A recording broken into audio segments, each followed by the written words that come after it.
Welcome to the Saturday Sports Line. Since 1969, the premier sports show about local high school sports, featuring coaches, players, and special guests. Now, here is your host of the Saturday Sports Line, Kankakee Valley Broadcasting's WKVI Sports Director, Mitch Columbi, and sports analyst, Chris McGowan. We have liftoff here from Union Mills, Indiana. Deep kick back to about the 9-yard line. It's picked up. It looks like Josiah McDaniel breaking away to the 40, now to the 45 to the 50, now to the 45 to the 40, 35 to the 30, 25 to the 20, 15, 10, 5. He's going to take it to the house. Josiah McDaniel. And a good Saturday morning to you here on the Saturday Sports Line, the longest running high school sports show in Indiana, thanks to our very own Harold Welter. 9 a.m. Eastern, 8 a.m. Central, wherever you are, this is your wake-up call. Good morning, Chris McGowan. Good morning, Mitch. How we doing? Well, man, what a game last night. The North Judson-San Blue Jays, they scored at the first play. You just heard the kickoff return by Josiah McDaniel, and they didn't look back after that. No, as soon as the kick happened, I was thinking to myself, oh, that's trouble, because it was one of those low-line drive kicks where, you don't give your kickoff team time a chance to get down there and establish their lanes. But, yeah, the middle wedge of that return team for North Judson did their job, and Josiah McDaniel only had to make a couple moves and was gone. 61-0 was the final last night as the Blue Jays improved to 3-0. And what do you call that, Chris? Win streak. That is a winning streak for the North Judson-San Blue Jays. They entered conference play last night and took care of business. We look around our other area schools in action last night. The West Central Trojans took care of business as well. That's 2 wins in a row for them. They beat Tri-County 24-12. They move to 2-1 on the year. The Winamac Warriors, tough loss last night on the road in Pioneer. Of course, that's a rivalry matchup for them. They enter conference play as well in the Hoosier North Athletic the Hoosier North Athletic Conference. Tough loss, 35-0 to the Pioneer Panthers. We'll have a chance to chat with head coach Josh Burgess at the bottom of this hour. The Culver Cavaliers, a tough loss against their cross-county rival, the Triton Trojans, on the road. And you've said it before, Chris. Heck, even Coach Lambert has said it before. You don't like going to Bourbon, Indiana, as the Triton Trojans beat the Cavs 49-8 last night. Yeah, again, Culver making strides in the right direction, but Triton just a little bit too much, especially at Bourbon. The Knox Redskins, man, were they in a tight one last night. You heard it here on KVB's WYMR with the boss, Tony Ross, on Max 98.3 FM. They got a barn burner. 47-46 was the final. The Academy gets the better of the Redskins by 1 point, and we heard towards the end of that game. I don't know if you were listening on your way home. Of course, we tuned in throughout the game when we could to catch up with them to hear the Knox Redskins. They were right neck and neck, going back and forth with Culver. It seems like the Academy had the ball last possession, like you had talked in the pregame. Whoever has the ball last could win the game. It seems like you were right there. Yeah, every once in a while, even a blind squirrel can find a nut. And I was able to say that I thought CMA was going to be able to eke out that close victory, and they did. But again, 47-46 sounds more like a track meet or a basketball score than a football score. So it's going to be interesting to see. Were both offenses that good, or did the defenses even? Was there any defense on the field? That makes you wonder. But again, just a heck of a football game, and Knox just come up short. Yeah, I heard the interview on the Saturday morning coach's show on Max 98.3 FM this morning with Tony Ross. He had talked with head coach Andy Dorrell, of course, who has been at C of A for 20-plus years at this point, had nothing but complimentary things to say about the Knox Redskins. We'll talk about that a little bit later with head coach Russ Radtke. But between Max 98.3 and WKVI, we're covering this area 100%, and I'll go as far as to say there isn't any of our competitors up this morning doing this today. So, just kind of a little dig right there. We're making things happen since 1969. We look around our other area schools in sports today. The boys and girls soccer team of the Culver Cavaliers are on the road. They take on their cross-county rival, Argus, the Argus Dragons. That's right, the Argus Dragons.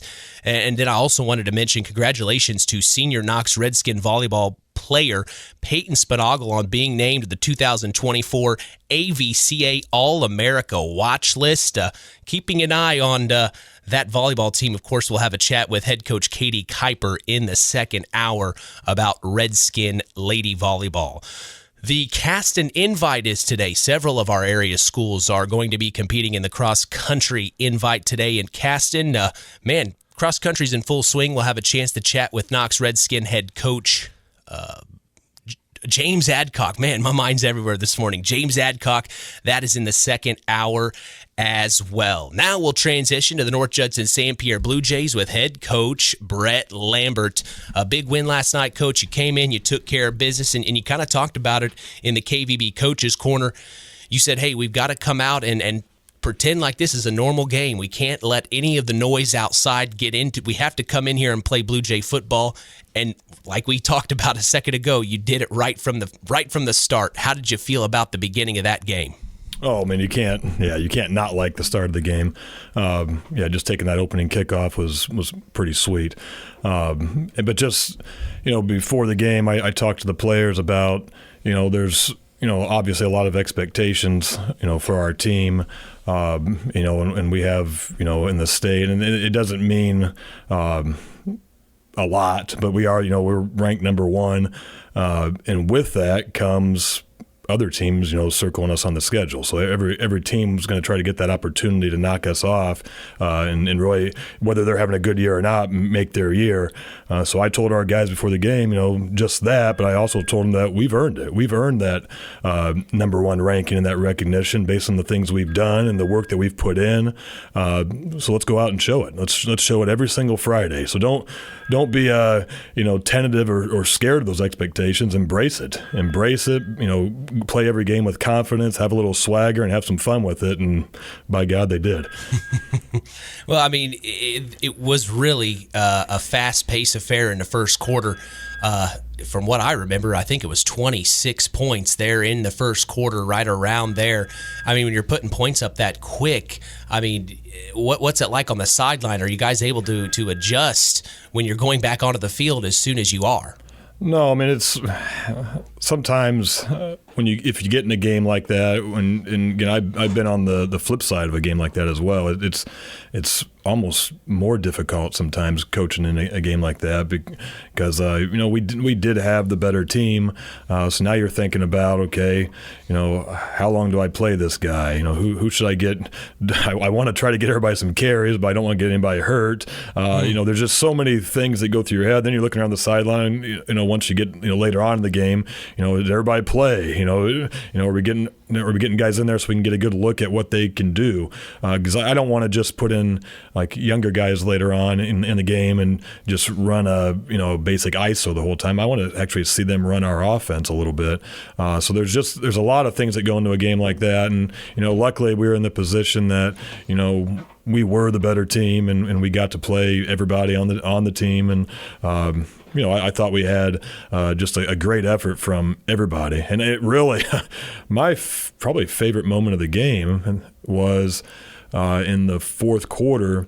We had our younger guys in there, and they made a goal line stand. And the energy from our sideline and from the guys in the field was just it was awesome. And the coaches, we weren't just like, okay, let's get this over with. We're coaching these guys, and those players that were out there. Those are guys that every day in practice are busting their butts, and they're doing it to make the varsity better, but they're also making themselves better, which they're going up against them. Which let's just keep it rolling. It's going to make the program better, and hopefully, whatever happens this year, the result of this season, whatever it is, but hopefully we just keep building on that for next year and the year after. And I was very pleased with just the enthusiasm from the players last night. It was awesome. I made that comment on the radio last night, watching the sideline when that goal line stand happened, 4th and goal. How excited to see the varsity kids over there jumping up and down and celebrating, and the coaching staff jumping up and down with that goal line stand. Let's get into some of the accolades from last night. I want to hear some numbers. I'm a numbers guy. What do you got stats wise? I got to try to look at this. Yeah. It's not. That opening kick return. I mean, we had, what is it here? Let me look. 420 yards. Again, this is unofficial. 420 yards of total offense, but that's really all the first half, because in the second half we only had 7. Well, that's not true. We did have that long run at the very end of the game. Our freshman quarterback, Asen Harper, took it to the house. You forgot about we're trying to just get the game over with. I wasn't going to take a knee. I wanted us to run a play, get it on film. We only ran 7 plays in the second half on offense, but he took it 95 yards. He showed some good speed on that. That was pretty awesome. But yeah, we had 420 for the game. Cole Wilcox had I think it was 4 or 5 carries for about 75 yards, 2 or 3 touchdowns. Grayson McDaniel had 3 carries for 47 yards. He had a touchdown. Grayson's an awesome blocker for us. A lot of those runs that you see from Wilcox and Josiah and Brock, Grayson's making an awesome, key, crucial block. But he can also run the ball, and he showed that last night. What else? Josiah, of course, had the kick return. Then he had about 3 rushes for about 65, 70 yards. So, again, there was interception. Yeah, he was doing it all. And a lot of those guys are just getting it done. And I'm just trying to – let me count this up real fast. We only ran, I think, 30 plays on offense is what we ran. But our defense was putting us in good position.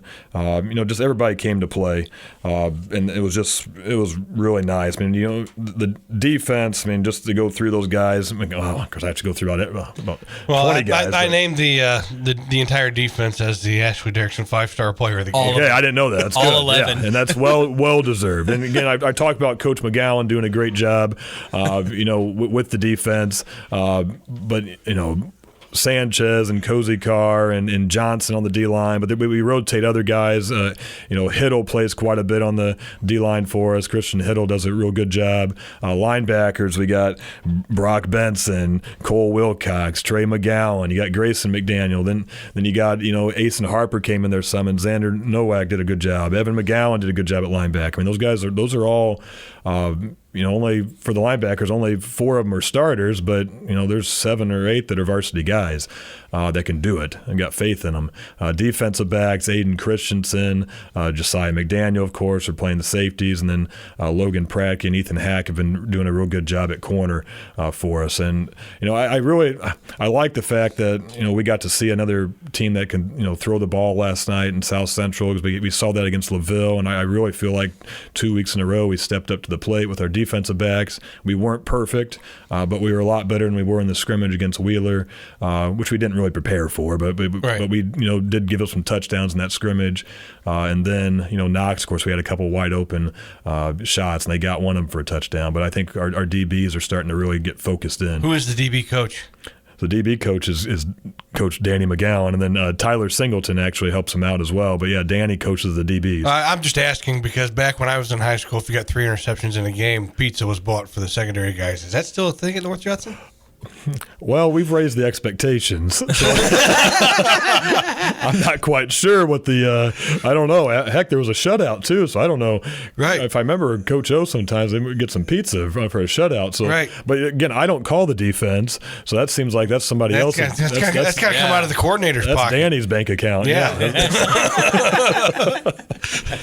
Well, you probably wouldn't serve pizza. He'd probably have celery and apples and no, protein I think shakes. Danny might have pizza. Really? Yeah. I know if you're a defensive lineman and you scored, you got a steak. Well, that still might apply. I think we've mentioned that. I actually did that at Knox. Had a kid really? Had a defensive lineman get an interception and rumble in for a touchdown. And steak. So, all right. So, yeah, I had a steak brought in for him at lunch. He's eating a steak in front of everybody. I think we've actually mentioned that. So, yeah, I'm all for that. We can do that. It hasn't happened yet, but we can do that. A couple of names Chris had brought up last night, and we talked about, it seemed like his name kept coming up, you mentioned Logan Radtke. Mm-hmm. Of course, he got a lot of kicks in last night, and he was able to get it across and make several extra point field goals, and that's not something we've seen from you, and that's something that when I was at South Central's practice, they had made it clear, how many times have we seen Judson kick it, and everyone said 0. And so there you guys ended up kicking several extra points, and you got several to go through as well. That probably builds some confidence as well for Logan. Yeah, we kick every day in practice. We work on PAT every single day. we're really good at running the ball and getting the 2-point conversion. So a lot of times, maybe in a big game, like we had in the first couple, where could have been close or go either way. We wanted to get the 2. But yeah, we work on it every day. And actually, Radtke's darn good in practice, and a couple of the ones he had in the game were low, and he was a little off target. But it's something I tell the team, the coaches, yeah, we can go for 2 every time. That's not a bad strategy. But what if we get in a semi-state game, we got the ball down on the 9-yard line, and it's 4th down, and we don't have a kicker? We can't kick the ball. So we got to practice this all the time, because if it comes down to it, you can kick a field goal from the 9 or try to throw the ball or something. Well, I think with us, it'd probably be a good idea to try to kick it if we got somebody. So we always got to have the kicker ready to go. And like I said, we work on that all the time. It's literally every day. And again, we weren't perfect last night with it, but I think that's something that we do have in our back pocket. Well, we kind of talked about it last night as well.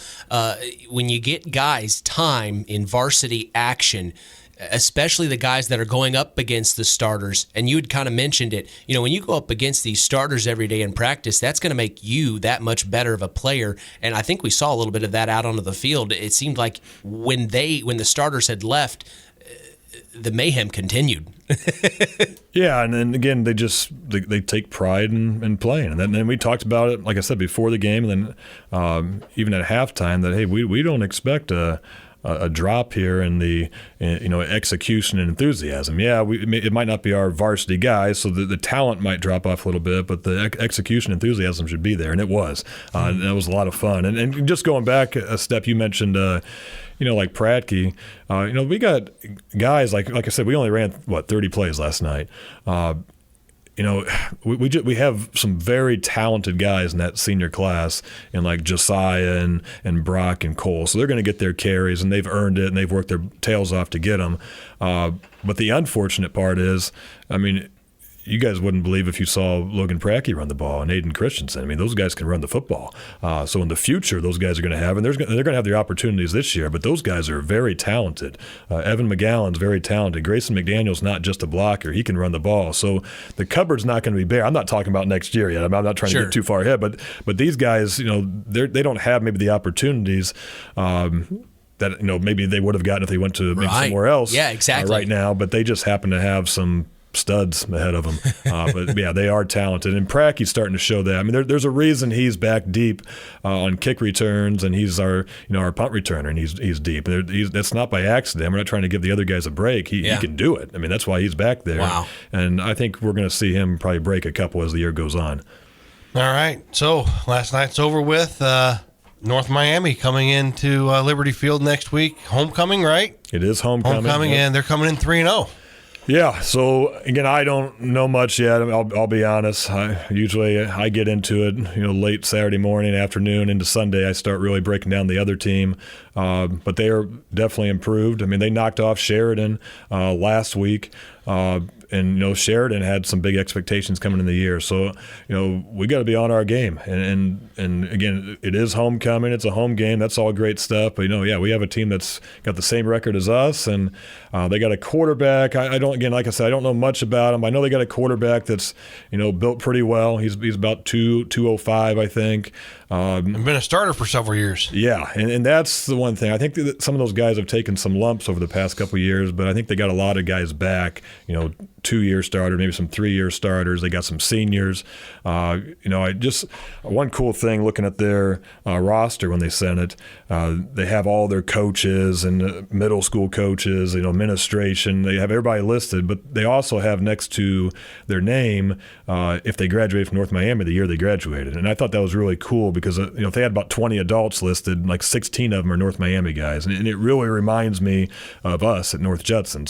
So they obviously have pride in what they're doing over there, and I'm sure right now they, with where they're at, and after beating Sheridan, they feel like we're right for the picking. So we need to show up this week and show them that's not the case. So that's going to be the challenge for us is to continue to get better, do what we do, but understand that there's a team coming in that could be pretty darn good, and they want what we have. So big conference game early on. I think it's the first time we're going to play them in conference. It's going to be pretty awesome. I'm excited about it. I was just going to say, I'm looking at you here, and you're not dressed in your normal coaching attire. What's going on? It's like Bizarro world. What's he wearing? Yeah, he's got What's jeans wrong with what he's wearing? Yeah, I'm just usually. Well, you got a couple guys in the lobby. What's going on? Usually he's got athletic gear on. He's getting ready to go coach. So we're going to I'm going to Ball State today. Cozy Car kind of got an invite to kinda. Yeah, he got an invite. Yeah, I don't know my choice of words there. But he got an invite to attend the game and by the Ball State coaches, and then CJ is going to go with too. I know Cozy Car got the invite, but I think if they see CJ, they might think, well, heck, they got a couple guys there that are right pretty good. So no, we're going to go to the Ball State game. I went to Ball State as a student, not as a football player. I wasn't good enough to do that, but I went there as a student, so I'm kind of excited just to go back. Yeah. Although I looked at the weather and they're talking like 60, low 60s that day. But no, it's going to be fun. So they get to tour the facilities, which again, I was a student there, so I never really got to see any of that stuff. And we get to be on the field during the pregame warm up, and then sit in the stands after that and watch the game for free. So it'd be a pretty cool trip. So I get to take them with and have a fun day. And nice. That's a long drive. Yeah, it's a little bit of a drive. So you got to get out of here. They better be able to tell some good stories or something, because I don't want to be bored the whole way there. So I'm sure they got some good stories they can share from last night's game. Yeah, we'll probably they have films. They can watch North Miami on the way. I mean, they can tell me what we're going to do, I guess. All right, there you go. Well, and remember, you need to take pictures now. We need to get this on social media. We need to see what's going on. We want to see what you go through. We want to see it. You sound like my wife. We want to see it. We want to see it. We want to see it. If you're listening, he meant that in the most respectful way possible. yes, absolutely. I want to see it. I love taking pictures, so I'm sure I'll get that done. Good. Well, Although I have gotten better over the years. I've you learn as you're as a husband, and especially when you have two daughters, you really learn that you got to get that camera phone out. Yeah, you got to document it. You're right. It's all history. It's history, Coach. Well, hey, I appreciate you coming in. Big win for you. Chris will be there in North Judson next week. Of course, what's going on? 30 years. I graduated 30 years ago. I'm that old. So you're going to be there, and they're honoring your class. We're not honoring. It's just going to be a big party in the north end zone. So, but you're going to be there, and he'll give us live reports and updates in that game. So, Chris is just hanging out with you guys for the first month of this first season. Month and a half. I think I'm with him the first 6 games. He's enjoying it. Well, he's a good luck charm so far, so that's fine. So far, yeah. I like how he had to throw that in there so far. Well, enjoy your travels to Muncie today, Coach. Enjoy the game, and appreciate you coming in. All right, thank you, guys. All right, that is head coach of the North Judson-San Pierre Blue Jays, Brett Lambert, here on the Saturday Sports Line. We appreciate him coming in. We appreciate Cole Kozakar and CJ Sanchez for coming in. Big day for them as they head to Ball State University. We're going to take a break and come back, talk Knox Redskin football with head coach Russ Radtke. That's on the other side. To the stony ground, there's no room. As here we go, Josiah McDaniel takes the snap, hands off. That's number 21, Grayson McDaniel dancing around, breaks a tackle, still on his feet, trying to get the touchdown, and he does. Touchdown, Blue Jays. Grayson McDaniel, the junior. Here we go. From shotgun, Strauss steps back, looks to throw, fires, intercepted by the Blue Jays at the 45. He retreats back to the 35, flags fly to the 20, to the 15, 10, and he's knocked out of bounds. It's a beautiful day. Sky falls, you feel like it's a beautiful day. To let it get away on the road. But you've got no destination in the mind. The Stark County Co-op has been a member-owned farm services co-op in Stark County since 1928. That's over 90 years, and they're still providing the same quality agronomy services to the farming community of Stark and surrounding counties. The Stark County Co-op is an LP and fuel provider. The Stark County Co-op purchases grain at both locations, Hamlet and Brems. You can reach them by phone at 1-800-782-3392. Stay tuned for more sports talk with Mitch Columbi and Chris McGowan on the longest running high school sports show in Indiana, the Saturday Sports Line. It's hard to believe, but time sure does fly by. Collins Insurance Agency in downtown Knox are celebrating over 30 years of taking care of all of your insurance needs in our communities. If I could turn back time. And we're not going anywhere. Stop in and see Jim and the crew at Collins Insurance Agency in downtown Knox. Insurance you can count on from a business you've trusted since 1989. Proud presidential partners of Western Reserve. At First Farmers Bank and Trust, agriculture has been a cornerstone of our business for more than 135 years. Our personal relationships within the ag community run deep for multiple generations. If you're looking for a financial partner that knows, understands, and supports agriculture, I'd love to hear from you. I'm Isaac Blue, ag banker at First Farmers. Come into our Knox, North Judson, or Culver branches, or visit us online at ffbt.com when you're ready to talk about growing your operation. First Farmers Bank and Trust, member FDIC, equal opportunity lender. Pulaski Memorial Hospital. Quality care, closer to home. Pulaski Memorial Hospital is all about community and keeping our community spotlight shining on the accomplishments of our youth. That's why PMH is proud to be a sponsor of our local high school sports action on WKVI, our community radio station. Pulaski Memorial Hospital. Quality care, closer to home.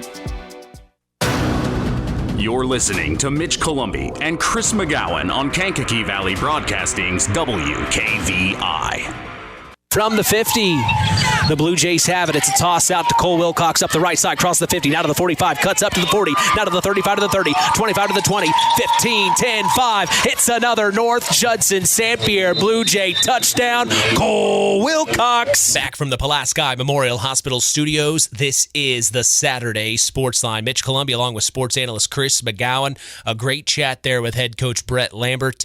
And you got to feel good for Cole Kozakar getting the invite to Ball State. Of course, he's still got his senior year, and I know that's probably where his mind's at. But to have the feeling, to know that you're getting some eyeballs coming your way.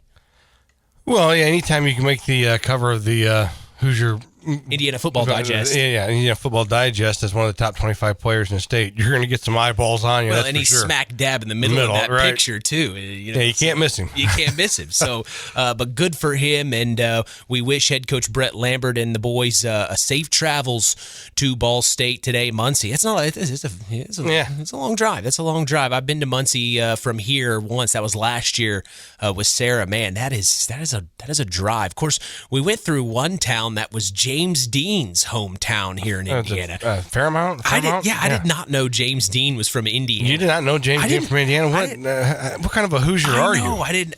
Well, James Dean. Well, that was before my time, Chris. It was well before my time, too, but what kind of a Hoosier are you? Well, I'm learning. I'm still learning. Well, we're talking with head coach of the Knox Redskins, Russ Radtke. Man, a close one last night. You heard it on Max 98.3 FM with the boss, Tony Ross. From what we had been told throughout the game last night, Coach, it was back and forth all the way to the very end, and it just so happened that CMA had the ball the last 15, 20 seconds. It seems like they scored. What did you guys go through last night? It sounds like it must have been a pretty good game.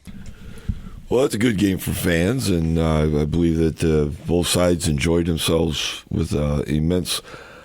Teams like to watch baseball games that hit home runs and score. People like to watch basketball games that the ball's going in the basket. That's stalling. Well, both teams, we did not punt all night. We did not punt, and we did our things very aggressively on offense. Our defense did their things at the right time, but you had a quarterback on their team that was hot. I mean, he's just hot. There's just no doubt about it. We sacked him at times or whatever, but he still was able to commit and execute plays. He's from Cincinnati. He's going to be a good, I think, a small Division I quarterback. They can really ramble and run and throw the ball. He's not an over-the-top thrower, with the arm. He's a sidewinder. They can just, boom, that ball gets in there immediately. And, in all situations for them, they were, we held him at 35 yards rushing. And but the problem is that he was 18 for 28. And you think, well, there's only 18 completions, but those are pretty good. And they get ball. The whole thing comes down to we scored too early in the fourth quarter. We gave them the ball back with 2 minutes and 14 seconds. But we scored twice to get the lead. Yeah. And then, high school athlete, he's fighting to get yardage. They're ripping jerseys. They're pulling him down. He's twisting. He's turning. And he fights, and McLaughlin gets to the end zone. I'm running down the sideline screaming, go down, go down. Because we gave him the ball back now with the lead. Yeah. And with 2:14, they go down and score with 18 seconds to go on fourth down. Yeah, it sounded like there's the whole thing, and you weren't there. It's still an exciting game all around. I mean, we put 446 yards rushing on the ground. And you think, well, then the problem is we have the ball for 36 minutes. They have it for 20. But when you're throwing the ball, with 20, that isn't that bad. And the thing is, too, they scored on the very exact same touchdown that they did to beat Marion last week. The same pass, the same situation. And our defense is a little tired or whatever, but they got their hands up and they're ready to go. But he's a gunslinger, and he just threw that ball sidearmed in there on the right. You can't see what I just illustrated, but he just cocked it and put it right in between two defenders over defensive linemen with their arms up, and it's a completion. And that's just the way the game went that direction. I was listening to the Saturday Morning Coaches Show on Max 98.3 FM. Of course, Tony had a chance to chat with head coach Andy Dorrell of Culver Military Academy. And, between both of you and Andy Dorrell, he's been there 20-plus years, 70-some-plus years of coaching experience between the two of you out on the field. He had mentioned to Tony, he had prepared for Knox's run offense, and he said he knew it was good, but seeing it in person was quite different. And he said it was really kind of scary there early on. He thought, my goodness, I wasn't as prepared as I thought I would be for this Knox offense. He was very complimentary of what you guys had done. He said, man, we learned a lot last night about ourselves because of the way Knox was handling them. Well, we only had one fourth down, though. We went for. Yeah, that's kind of what he was. Everything else, we got it. We got the yardage, got the things getting done. And then again, we got to get that 2-point conversion there to put us ahead at that time with 2 minutes to go. They stopped us for the first time on a 2-point conversion, and that made it 46-41. You give us 48-41, and then we blocked the extra point at the end of the game. I mean, it's just. They're teenagers, they're young kids, they're very resilient. We'll get them going 100% again. We've lost to two teams that are 3-0. We would have liked to be 3-0 ourselves, but it's a game of that's why it's called football, that you're going to play with your feet moving and getting around, get to the ball. You never know how it's going to bounce. You don't believe how many sacks we had. How many times? I mean, they had the ball down on the 5-yard line, I believe, in the fourth quarter, if not the end of the third, going in, and they're back down on their own 40. That's how many sacks we got, how fast we put it back, and they ran a fake punt, and we stopped them. Now we start our 2 touchdown drives to put us back ahead, which we did. So, somebody's going to win, somebody's going to lose. That's just too bad a situation. But there's a lot of things that we can work on and we will work on. Well, you're talking about we as coaches, we're never into moral victories or anything like that. But you guys got down 41-32, and you talk about the 2 touchdown drives to take the lead. I mean, that just shows the fight and the heart and the pride that your kids have in this program and what they believe in. And it's just like you said, somebody has to win, somebody has to lose. But in a game like that, you hate to see a team have to lose. Well, but again, right. your kids battled back. I mean, it could have been, when they went down 41-32, it could have been just, that's it, just over. We're on the road, just forget about it. But no, that wasn't it at all. Well, the halftime score is 34-32. Right. Mm-hmm. We're down 2, and we have to kick off, and we stopped them, got the ball back, and then things went. You coach to prevent it, but again, they had no turnovers. We had 3 fumbles that we lost. So,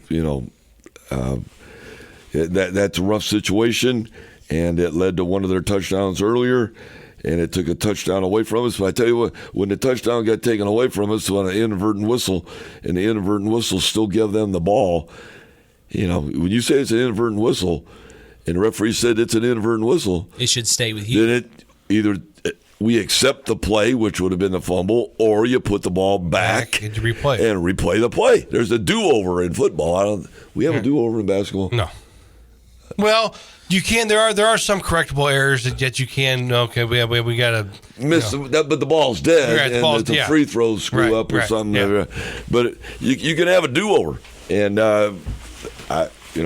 this is high school, so we just go with what we got, and we're going to work on it hard. And there was some dejected young men, and coaches were going at it last night on the sidelines, and people were going after it, and McLaughlin rushed for 248 yards. Jake Conray run for one short of 200. And we did that on a very good defensive team. I mean, they got 8 seniors, and this could be a good year for CMA. And I hope them good luck and that they continue to go on their ways. But this is a very good team that has that possibility to hit you, and if you don't get up a couple, they're going to come back. We took their screens away from them. We took the running game away from them. We had a quarterback that rolled to the right, rolled to the left, rolled back to the right. It's third down. He fires it all the way across the field, and their receiver's able to get up and get it. So, it's just that tendencies that we looked on were very good for us, but we're going to. And we lost 2 games on the road. It's scheduled tough this year. You played 2 good teams on the road, and we played on that AstroTurf. AstroTurf will burn you with speed, and when they throw like they do, it's their game. It's basketball on turf. Yeah. But it is to us. It was kind of. Not that they were doing the blocking or anything to create it. It's just they had a hot quarterback. And even when you put him down, he got back up and played again. So it's going to be good for us. We're getting home now. We're going to be playing in our new conference that we're in. We said that we would try to make the schedule tougher and tougher to make us better, and we lost to 2 teams that are very good. And we're now in our new conference, and we're playing 3 of those right off the bat at home. And we got Tibby Valley coming in. It's 3-0. Yeah, you got a very good Tibby Valley team coming in. What do you know about the Vikings? They're 3-0. Yeah. Been working all night on a lot of other things and trying to come up with a situation. But they lost some players. Yeah. And they're able to incorporate great program over there. They're to bring in maturation of their junior high and their freshmen, and they got them back in there. Nothing against the situation, but man, when you got a quarterback like that last night, McColgan, he can really do some things that is different, and this is his senior year. So he doesn't play defense, and neither does a running back play defense. So he has that time to rest. rest. Those guys are over there on the sidelines figuring out what they're doing, and our quarterback and they're out there on back defense. are out there playing defense. So I don't get to see them very often. But that's not an excuse. No, it's not. We're not giving no alibis. You got to realize that L's come, and they're easier to make than W's. You have to make a little bit more pencil-lead work to get that other W on the other side. And we were right there, and the great fans last night. We might have had more fans than theirs if you take out their marching assembly of cadets, military, cadet, maybe not military anymore, but they're all dressed up like cadets. That you take that out of there, and then the cannon's going off left and right, which is fine. But they're shooting that cannon off, and they didn't even score because they was getting called back. So hey. Have they done something with the? Do you guys actually dress there at the field now, or do you? Because back when I was at Judson and we played, we had to walk 3 miles across campus and then dress with the horses. Yeah. The equestrian. A new facility, brand new out there. That's fancy. Press box beyond belief, just like the college. They have their own little room up there for all their alumni. Yeah, that's good. Hey, that's what you got. You got. You're not abusing it or using it. Yeah. Well, and you mentioned this last year. I wanted to bring up, you kind of said, you got to play on AstroTurf. I remember you said this last year. It was week 2 against Maconaquah. You had said, that gives us experience on turf. That's correct. So, to take positive notes away from last night, you were in a heck of a battle and you got experience on turf. And then, there's the 3 of those seniors are gone from last year's secondary last year. Okay. Yeah. And these young kids are trying. Right. And they're doing what we expect them to do. It's just that it's going to take a little bit of you get out there in a wide open. It's a lot different when you're, 15, 20 yards out on a wide out or a guy in motion or a slot, something is going on. It's going to take a little bit to bring those guys along because when they were sophomores and juniors that graduated last year, that grew, they didn't do too very well either. And they gave up touchdowns and so forth and big downs as that. So we'll get it. We'll get it done. We'll get it done one way or another. We'll make sure we got a JV game today. We got a band. We got that big opportunity with that wrestling thing going over at Washington Township at 6:00 tonight for that benefit for Joneses. Yes. And I'm glad you brought that up. There's a lot of things going on in a lot of places, and the biggest thing is getting us back home here now. I'd rather be 1-2 to get ready with the home games than 3-0 heading out for 3 on the road. Yeah. Right. And not being able to find out what we made our mistakes on. And that's all it's going to take. That's all it's going to take. Remind us where that benefit is for the Joneses tonight. Washington Township Fire Department. Yep, tonight. 6:00. 6:00. And I'm not going to be in the Rumble. Okay. Yeah, you said. I might throw a couple chairs or something, all right, but I'm not going to be in the Rumble inside that rope. There you go. Coach, appreciate your time. We'll see you this Friday. We're going to be there for you, a home game against Tippy Valley. Very excited about it. Going live at 7 Eastern, 6 Central. We'll get with you this week and see you at practice. Okay, fair enough. We'll be practicing. Yeah, I know you will. Coach. And I'm coming on Thursday. Okay. All right, fair enough. That is head coach of the Knox Redskins, Russ Radtke, here on the Saturday Sports Line. We're going to take a break and come back. We're going to get Marc Hall on the line and talk about a West Central Trojan win last night over Tri-County. Don't go anywhere. You're listening to the Saturday Sports Line. The interest is up and the stock market's down, and you're only getting mugged if you go downtown.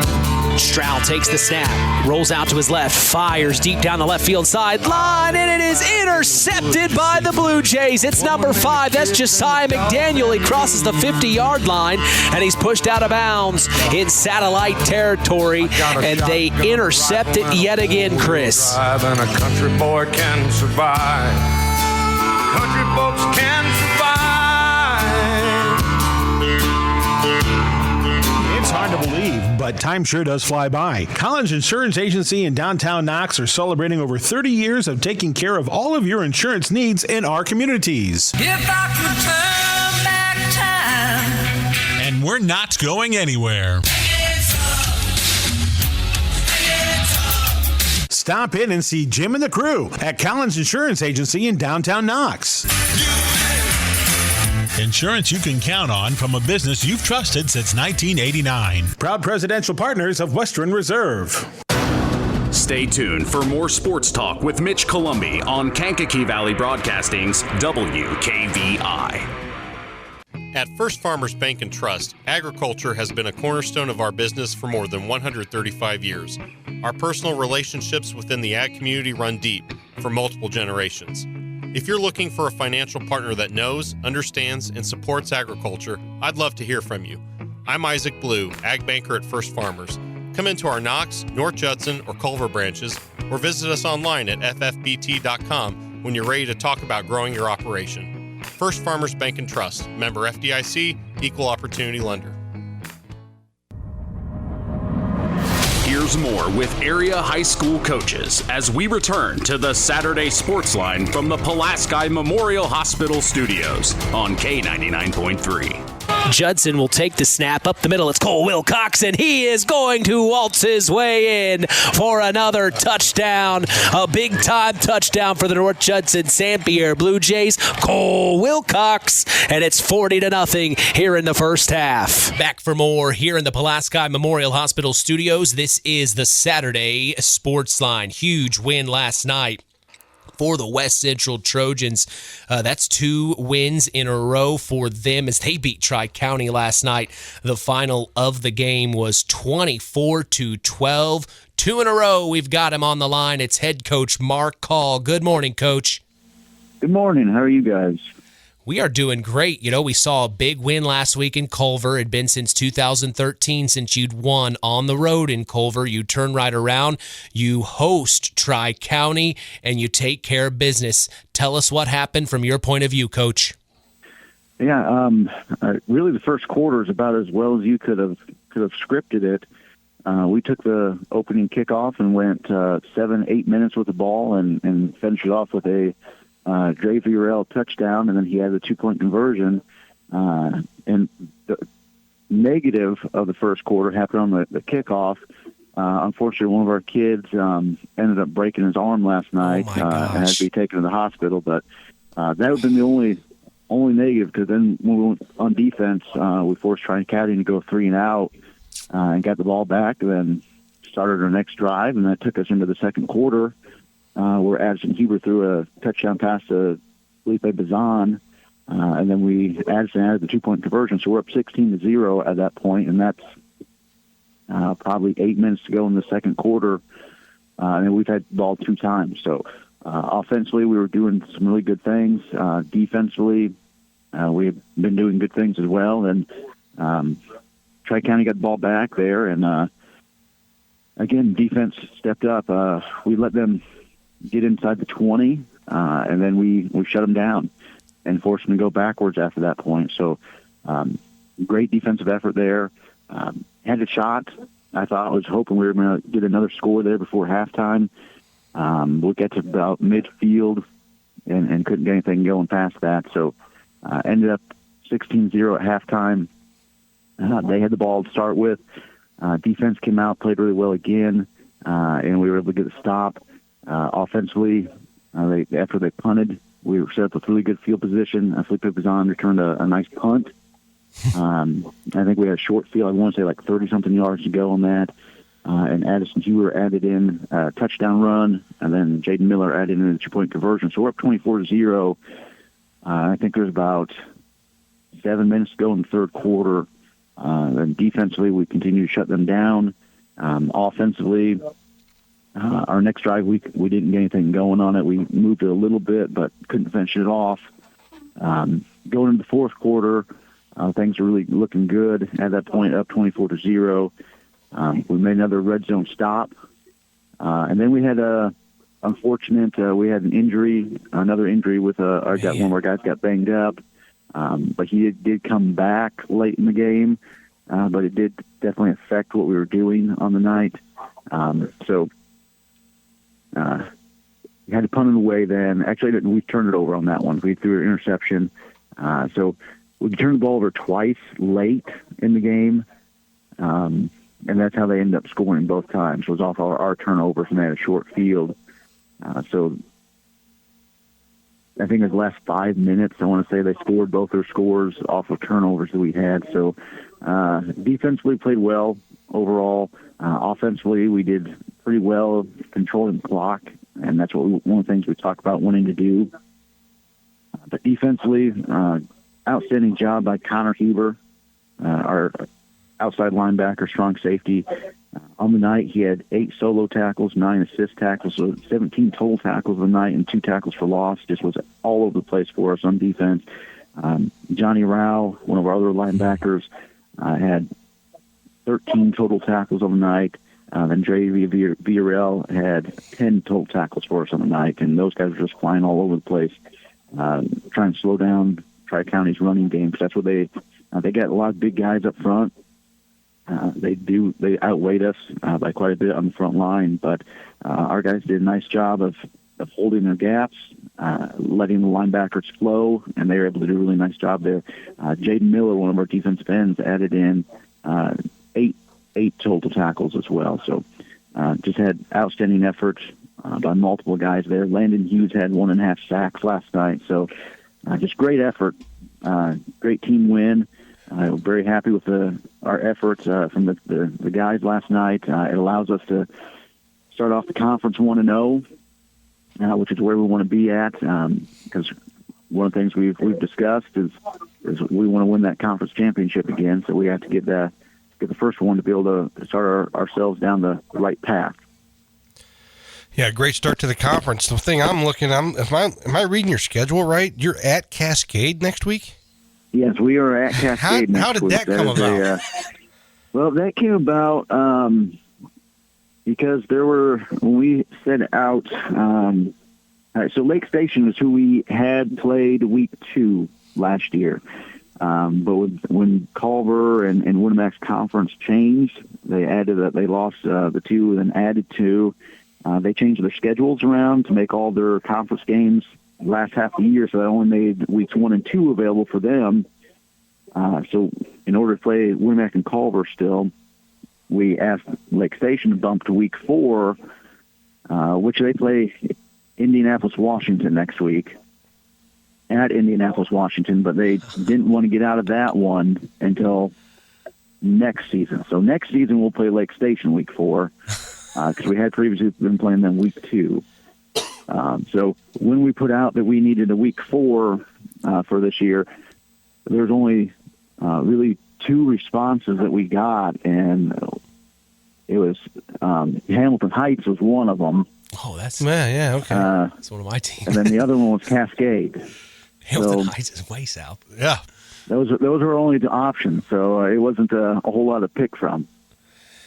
Well, Coach, I got the stats sent to me via email last night. It looks like Hoover, you'd mentioned him. He had 90 yards through the air, Coach, 1 TD, as you mentioned, to Felipe Bazan. And then in the rushing department, Dre Villarreal, 66 yards on the ground, 4.1 yards per carry. And we've said it before on the air, you get 3 to 4 yards per carry. That's going to get the job done. Yeah, and he played really well. Really, that's on the season. That was that's been his lowest effort so far on the season, the young season we've had so far. But some of that was some of the things Tri-County was doing, but they also opened up some of our passing things we were able to do too, and that did allow us to get our wings more involved than they have been in the previous weeks. So we were able to spread it out a little bit more, which was a positive. So Dre's stats weren't quite as high as they had been in weeks 1 and 2, but I think he's perfectly fine with getting a win instead of having the stats. Well, Coach, good luck against Cascade on the road next week. Chris has said it before. One more. It's what is it, Chris? A win streak. Be a win streak for you, Coach. We hope it happens for you. Well, thank you. We do too. It's going to be a long bus ride down there, and hopefully it's supposed to be hot next week. Hopefully it's not too hot when we get down there. Yeah, no kidding. Well, we sure do appreciate your time this morning, Coach. Enjoy the rest of your week, and we'll talk soon. All right, thank you. You guys enjoy your week as well. Absolutely. Big time win last night for the West Central Trojans. Big time shout out to head coach Marc Hall. 2 in a row, 1 more. It's a winning streak. We hope that happens for the Trojans on the road against Cascade. A long road, but they're going to make it happen next week. We're going to take a break, come back. We're going to stay in Pulaski County and talk Winamac Warrior football with head coach Josh Burgess on the other side.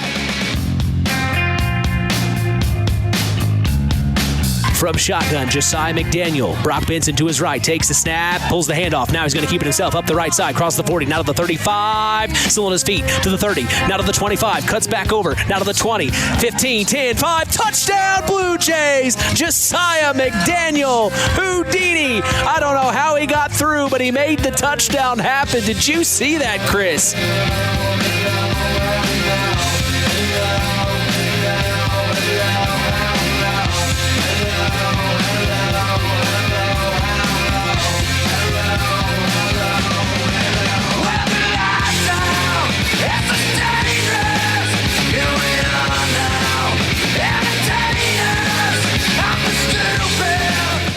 The Stark County Co-op has been a member-owned farm services co-op in Stark County since 1928. That's over 90 years, and they're still providing the same quality agronomy services to the farming community of Stark and surrounding counties. The Stark County Co-op is an LP and fuel provider. The Stark County Co-op purchases grain at both locations, Hamlet and Brems. You can reach them by phone at 1-800-782-3392. Stay tuned for more sports talk with Mitch Columbi and Chris McGowan on the longest-running high school sports show in Indiana, the Saturday Sports Line. Pulaski Memorial Hospital. Quality care closer to home. Pulaski Memorial Hospital is all about community and keeping our community spotlight shining on the accomplishments of our youth. That's why PMH is proud to be a sponsor of our local high school sports action on WKVI, our community radio station. Pulaski Memorial Hospital. Quality care closer to home. Listen for more insight in local high school sports on the Saturday Sports Line. Here's your sports director, Mitch Columbi. Formation here for the Satellites. Stroud takes the snap, steps back, looks to throw, fires deep down the middle. Intercepted by Logan Radtke at the 46. He takes it across the field, and he's tackled at about the 36, 37-yard line. My goodness, Chris.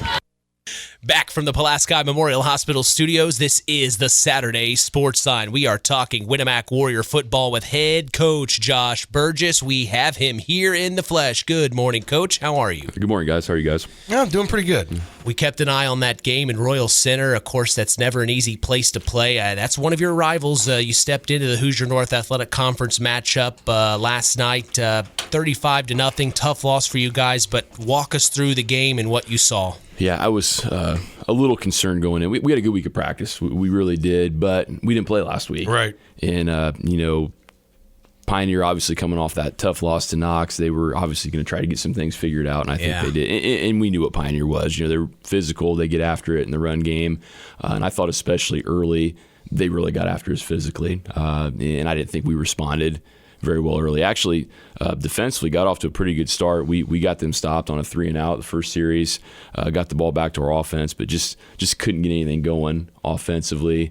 And then from that point on, about midpoint first quarter into the second quarter, they really got their inside run game going. I was concerned about quarterback with midline and some of the down option stuff they do, but honestly, it was the fullback that hurt us early. We just couldn't get that interior run game shut off, and with Pioneer, you don't get that shut off. You don't get the trap shut off or the interior run game. It makes everything else a lot more difficult, and it was. So, we missed some assignments, had some guys in position to make some plays that didn't for whatever reason. So, again, all credit to Pioneer and Coach Barry and his staff. They were well prepared and physically got after us early. And, again, I thought second half-wise our kids responded a little bit better. We challenged them a little bit in the locker room, and they responded. So I was happy to see that. But obviously we've got some things that we need to get cleaned up here this week. So going into this game last night, were you more worried about what Pioneer was going to bring to the table or not having that game last week? Were you more worried about how your kids were going to respond in the timing issues? Because you can't simulate varsity speed in practice 100% of the time. So what was your biggest concern going into last night? Yeah, I think it was a combination of both. Again, we knew what Pioneer was going to bring to the table with their run game, and especially with the quarterback. Durant's kid's a nice player. But like you said, at the same time, just not knowing, got off field West Central. It's been 2 weeks since our kids have had any kind of varsity action. So, can't control the weather, can't control the situation last week, and that's definitely not an excuse, but it was a concern going in as far as, are we going to be able to be game speed ready right at the start?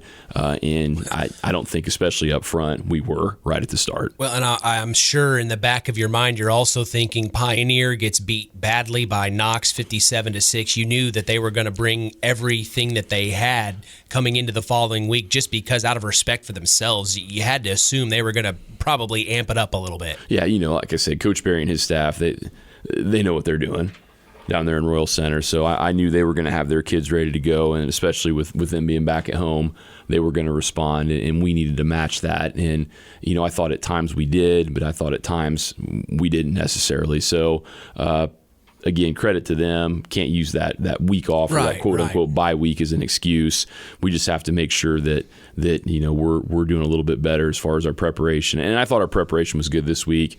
Just the game speed, I think, was a little bit lacking. And that's something, hopefully, now that we're back into our schedule, don't have to deal with those issues anymore, knock on wood, that we'll be okay going forward. You've got some young guys in key positions. Your freshman quarterback, this is probably good things for him to go through. Growing pains is what I would call him, I guess, for him to go through something like that against a rival last night. And how's the growth and maturation process going with those underclassmen, including your quarterback? Yeah, I think we're seeing improvement with those kids, but at the same time too, that they're freshmen, and it's their second game. We have freshman center, freshman quarterback, and I thought our freshman quarterback struggled a little bit last night at times. He did make some plays at times, so I think we're making progress with him. Up front too, we've got some kids that are in positions that maybe they haven't been in. And, they saw some speed, some athleticism, and some physicality last night that I think threw them just a little bit.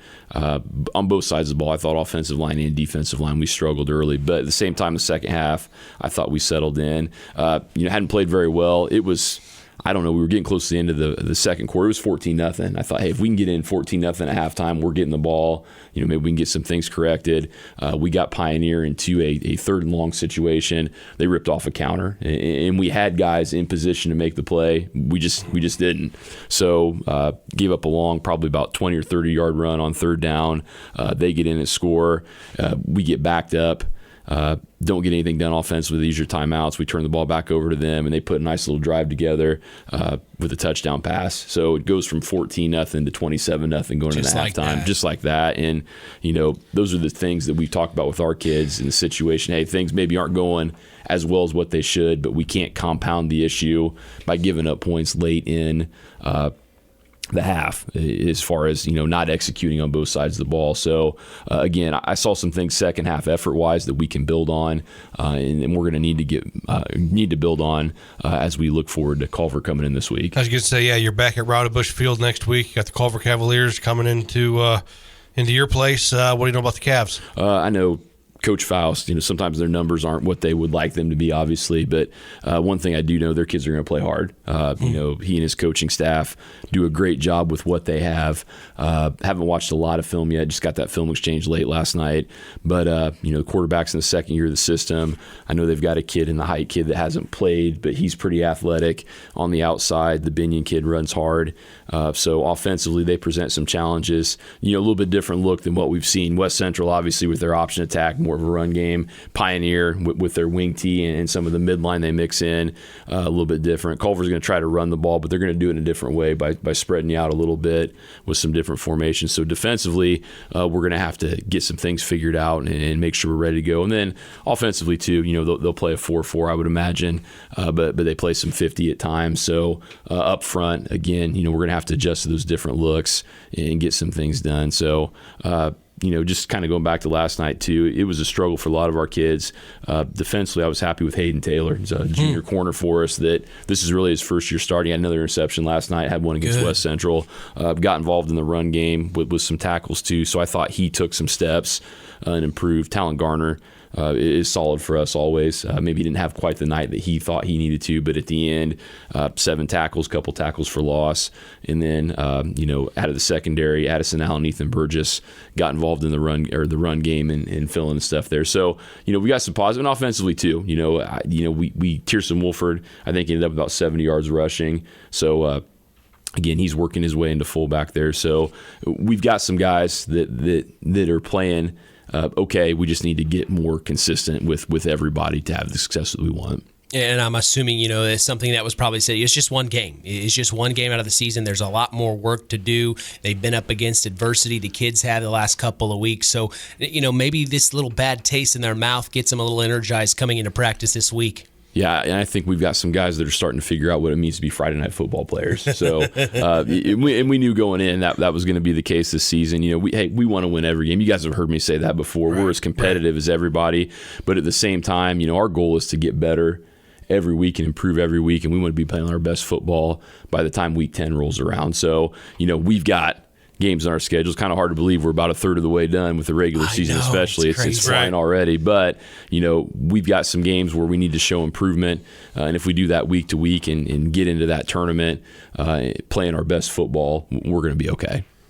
Well, Coach, I sure do appreciate you coming in and talking about the Winamac Warriors. Good luck against the Cavs this coming week. What would be your message to Warrior Nation in hopes they show up for this big-time home game? Yeah, hey, our kids are working hard, and, get out and support the kids. That's the big thing. We're gonna get a game plan around. We're gonna show up and do the best that we can. So come out and support the kids. And we don't have that problem. We always get good fan support from everybody at Winamac. So just continue to support the kids, and we'll show up and give it a run on Friday night. All right, Coach. Well, we'll talk to you soon and next week as well. That sounds good. Appreciate you guys. Thanks. All right. That is head coach of the Winamac Warriors, Josh Burgess, here on the Saturday Sports Line. Tough loss for the Warriors, but they turned things around next week. They will face another one of our area teams in the Culver Cavaliers. We wish them good luck. Take a quick break, come back. It's time for our Tyler Roth WKVI Athlete of the Week interview with Myles McLaughlin. He's on the other side. Did you think this fool could never win? Well, look at me, I'm coming back again. I got a taste of love in a simple way. And if you need to know while I'm still standing, you just fade away. Don't you know I'm still standing better than I ever did? Looking like a true survivor, feeling like a little kid.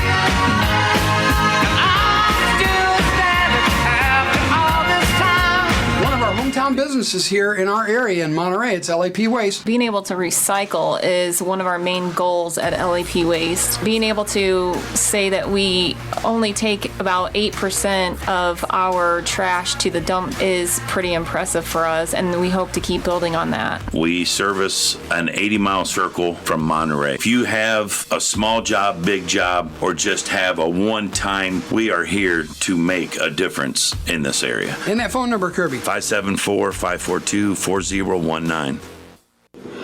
It's time now for Hour 2 of the Saturday Sports Line with your host, Kankakee Valley Broadcasting's WKVI Sports Director, Mitch Columbi, and sports analyst, Chris McGowan. We are back for more from the Pulaski Memorial Hospital studios. This is the longest running high school sports show in Indiana, the Saturday Sports Line. It's time to talk about our Tyler Roth WKVI Athlete of the Week from Knox High School, football all-star, Myles McLaughlin. Myles had an amazing Week 2 performance against the Pioneer Panthers, where he helped lead his Redskins to victory by scoring 5 touchdowns, rushing 11 times for 252 yards, while also making 4 solo tackles and 2 assisted tackles on defense. When we caught up with Myles this past week, he had alerted me he had just recently found out, of course after the fact, that he has broken another record at Knox Community High School. He is now the all-time touchdowns leader as a Knox Redskin football player. He's only a junior, and we just finished Week 3 of the season last night. Without further ado, here's my sit-down interview, my third sit-down interview with our Tyler Roth WKVI Athlete of the Week, Myles McLaughlin. Okay, we are talking with Knox phenom Myles McLaughlin in the flesh. Man, congratulations on being yet again named one of our Tyler Roth WKVI Athletes of the Week. But we were just talking a moment ago. Looks like we're still kind of figuring out a new record may have been broken. In fact, it was broken here at Knox, and we didn't include this on the post on social media, so I wanted to make sure and start this right off the bat in the interview. You have eclipsed the total amount of touchdowns that have been scored by one person in their high school career here at Knox. Myles, when you hear that, what's that make you feel like? It makes me very happy to hear that I've done that. I mean, that's been a dream of mine since I was a little kid, so it's pretty cool. You told me you're at 71 touchdowns at this time of the interview. Of course, Friday night will happen, but you're at 71 touchdowns in your career. You're only a junior, Myles, and you're in week 3. It's very cool. Just got to keep working. Hopefully I can just keep adding them on. Well, you know, we saw you had an amazing run last year, the first undefeated team in Knox Redskin football history. Of course, we had talked to you, sectional championship interview, the regional championship interview. We saluted you guys. And then we saw you down in Indianapolis, and you played a very good team in Bishop Chatard. But, man, you guys still brought it in the second half. You still showed Knox Redskin Nation why they need to support you each week. We fast forward to now this year, and things are just looking like you're picking back up right where you left off. What's it feel like for you in your position? I feel like for me it's a little bit different. I mean, obviously some of my best friends on the team from last year, they're off to college doing their thing, but very different team this year. I just feel like it's mostly the same thing, especially for me and Jake. We're just doing our same offense, and we feel very comfortable where we're at right now. You mentioned Jake Conroy, another name we call out quite frequently at your games. Who else on this team do we need to know about? Like you said, a lot of guys had graduated last year. Who are the new up-and-comers, the Knox Redskins, we should know about? Well, Isaac Singleton, he's a new defensive back replacing Rowan Jordan. He does very well at what he does. And then Max Kinder, he's also stepping up, doing his job. And then there's a new guard, Aiden Reed. He didn't get to play much against Judson because we had Dominic Triska, but he got his knee cut out from under him. So he stepped up in the last game and did very well. So, yeah, they're stepping up big time. You know, over the last couple of years, I think the question has been, are you a quarterback? Or they'll say wildcat option. But I think definitively now we can say you are the quarterback of the Knox Redskins. Would you agree? Yeah, for sure. I've had to learn all the duties of the quarterback, learning what the offensive line does, what everyone else's job is, plus mine. So, yeah, it's been fun learning the quarterback ways. But, yeah, I'm excited for how this is turning out so far. Something I've noticed is you're a lot more comfortable throwing the football around, and you find your targets. You did very well there in week 1. I know it didn't go the way you had hoped, but, I mean, you showed very good signs with the football, pocket control. What are some things you've added to your repertoire over the season that you can share with us or willing to share with us that you're going to be seeing from yourself or we're going to be seeing from you on Friday nights? I'd say just staying comfortable throwing the ball. I feel like last year, I mean, going from running back to quarterback, switching back and forth, I feel like the teams knew when we were going to throw the ball because it was mostly just me throwing the ball. So it was kind of just not being comfortable last year to this year. I worked on it a lot this summer, passing the ball. We did it in the scrimmages. So, yeah, it feels a lot better. Do you enjoy stepping back and looking for a wide receiver, or do you still like putting your head down and running forward? I mean, I like passing sometimes, but, you know, if I see the open field, I'm going to go. What was the goal for this year's team that you had for yourself? Well, obviously, make it to the state championship. Wanted to go 15-0. Obviously, that didn't happen. I mean, we got our butts kicked, but, I mean, I feel like it was a very good thing for us, but, yeah, we're back. We're back. Yeah, you took care of business against Pioneer. 5 total touchdowns, and that's really why we are here, but also the fact that you broke another record here as a junior. But talk about the Pioneer game, of why we're here and what really happened. Did something just click, or you knew what was going to happen before coin toss? Well, I kind of felt like watching the film, we knew that they weren't as good as they've been in the past. I mean, last year we beat them, but we were a very good team last year. I feel like we're a really good team this year. Just the week before really did not sit right in our stomach, and we wanted to kill people. What's the story of the Knox Redskins at this moment in time, do you think? I'd say we're just getting back to where we were last year. Stuff's starting to click. I feel like we're going to show that this Friday. Tell us your parents' names. Josh and Suzanne McLaughlin. and I know they're big supporters of yours. Talk about the support system. You know, my mom's always on me. She's keeping up with my grades, helping me out with all that stuff. My dad's more of the football coach type of guy. He played football as well, so he's just teaching me new things that I need to learn to get better. Message to Redskin Nation. I know that you're going to need them at some of these away games, but also at these home games. What's your message to the fans that are very supportive of you? I see the stuff on social media. They have got your back 100%. What's your message to them? Just keep showing up to the games on Fridays, and we'll put on a show for you guys. Well, as always, I appreciate your time, Myles. Congratulations. You were Athlete of the Week freshman year, sophomore year, now junior year. All signs are still a go for you. You're doing such a fantastic job. Congratulations on being named one of our Tyler Roth WKVI Athletes of the Week for the 2024-2025 season. Thank you, Mitch. Appreciate it. Big time shout out to Myles for his time. Also, thank you to Athletic Director Neil Minix for helping me set that interview up. As we are going to take a break, come back, we're going to talk Culver Cavalier football with head coach Austin Foust. That's on the other side. You're listening to Kankakee Valley Broadcasting's WKVI. Myles McLaughlin in the shotgun, all alone in the backfield, breaks a tackle, crosses the 50, now to the 45 to the 40, now to the 35 to the 30, crosses over again, now to the 20, now to the 15, and he's finally brought down. That is a Myles McLaughlin run we have been waiting for, and we got it, Chris. First and goal. Ball spotted on the Blue Jays 6, and Myles McLaughlin is from shotgun, ready to go. Takes the snap. Fakes the handoff, keeps it himself. Sutter step now up to the left side. Is he going to outrun them? He will. Touchdown, Redskins! Myles McLaughlin is not letting this game get away. He wants to play, and play hard he will.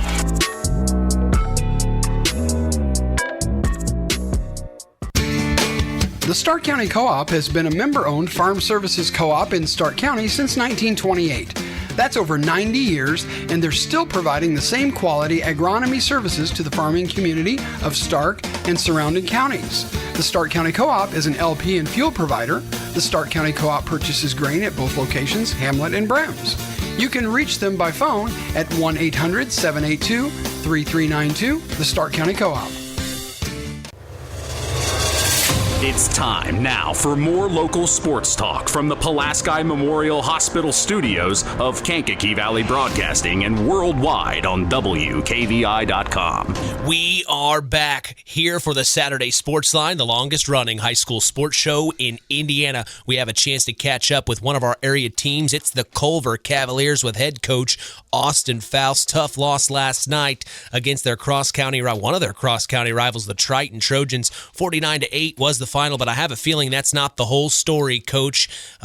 Tell us the whole story, what happened last night from your vantage point.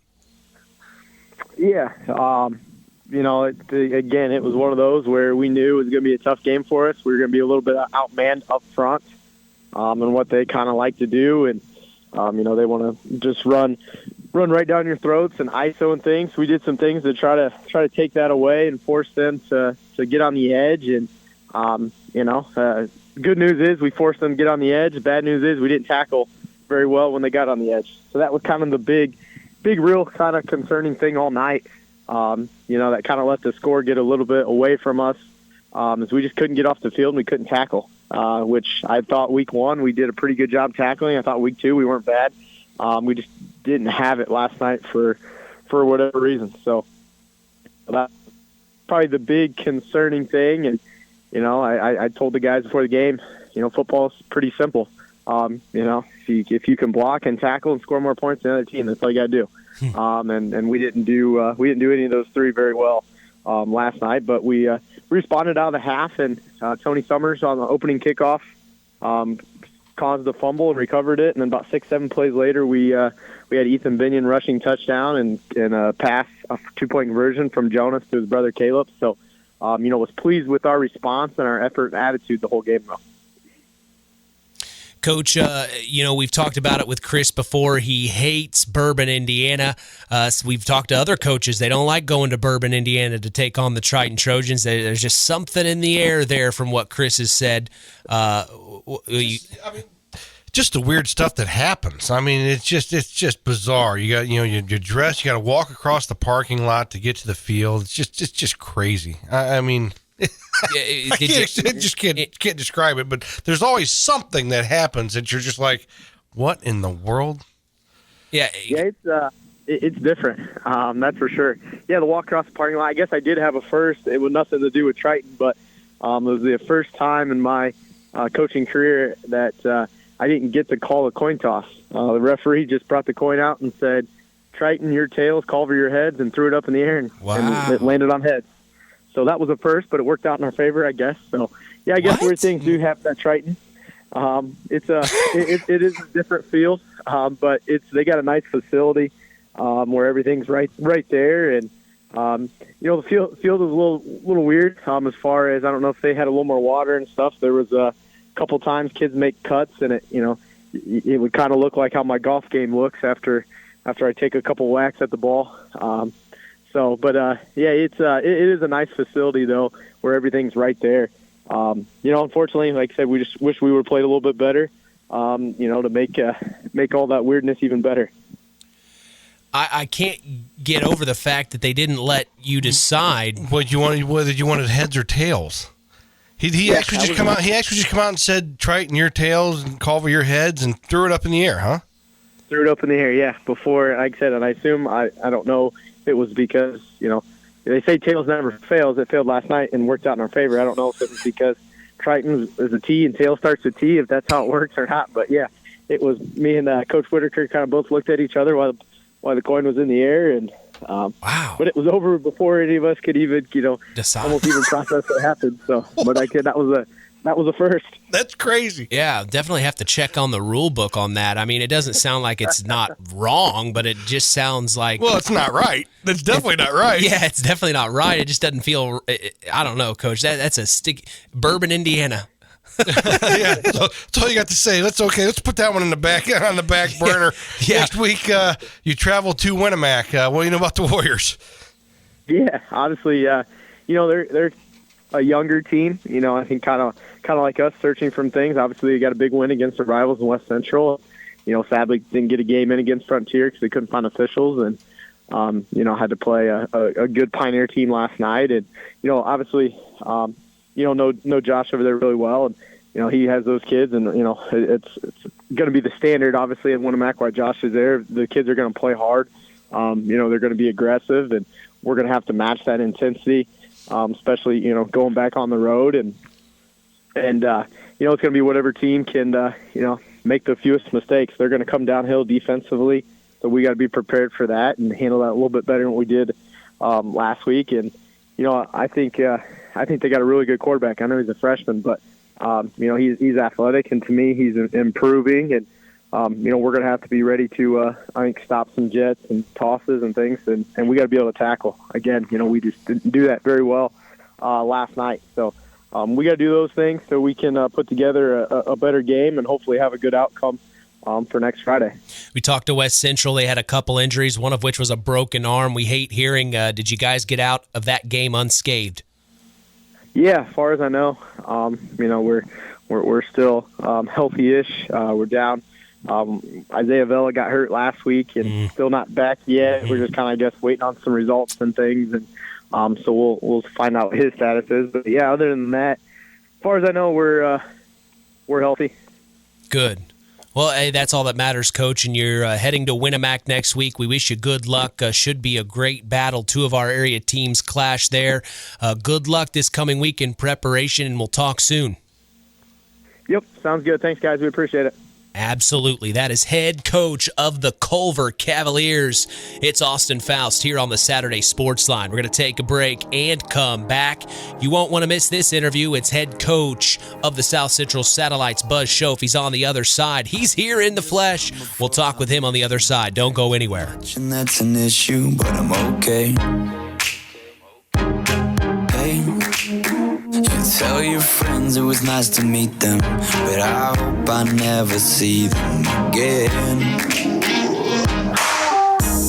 I know it breaks your heart. Moved to the city in a broke down car, and 4 years no calls. Now you're looking pretty in a hotel bar, and I I can't stop.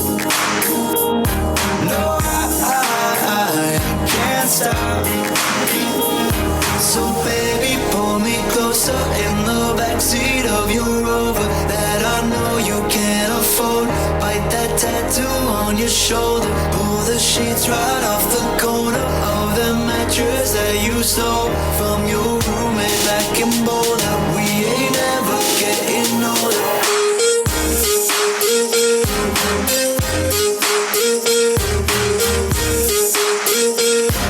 Alaska Memorial Hospital. Quality care closer to home.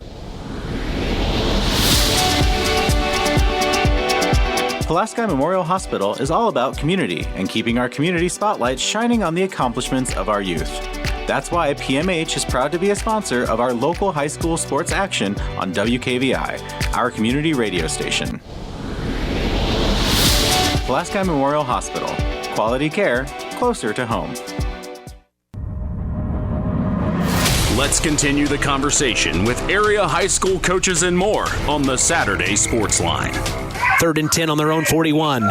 Stroud takes the snap, steps back, looks to throw, fires. He's got his man. It's Brad Bashinsky on the other side of the field at the 42-yard line. Brad Bashinsky got open there, Chris, and created space. Back for more from the Pulaski Memorial Hospital studios. This is the Saturday Sports Line. Tough loss for the South Central Satellites last night. Maybe a welcome to the Hoosier North Athletic Conference. That's quite a way to start the conference matchups there, Coach, but you got it out of the way and you move forward. You only can get better from a game like that last night. You had kind of mentioned it in our NEPCO Crane and Equipment Services practice report earlier this week on social media. Worst case scenario, you get to go up against the first number 1 ranked team in 1A. Best case scenario, you spoil it. But, it was the latter of that, unfortunately, for you guys. Talk us through what you saw on your end and what you guys gained. Well, I mean, a game like that is character building, right? Yeah.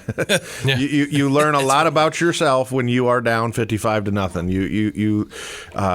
And like I said, going into the game, you had to limit their big playability. Well, I mean, I don't know what the official stat was, but I got 31 total plays offensively.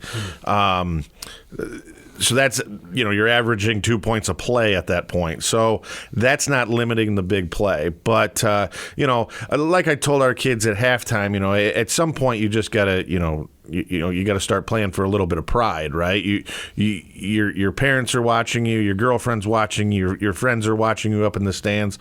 Like at some point you got to show them that, that you enjoy playing this game. And, we knew what we were up against. Everybody knew what we were up against, right? And we, did exactly what we were expected to do, essentially. So,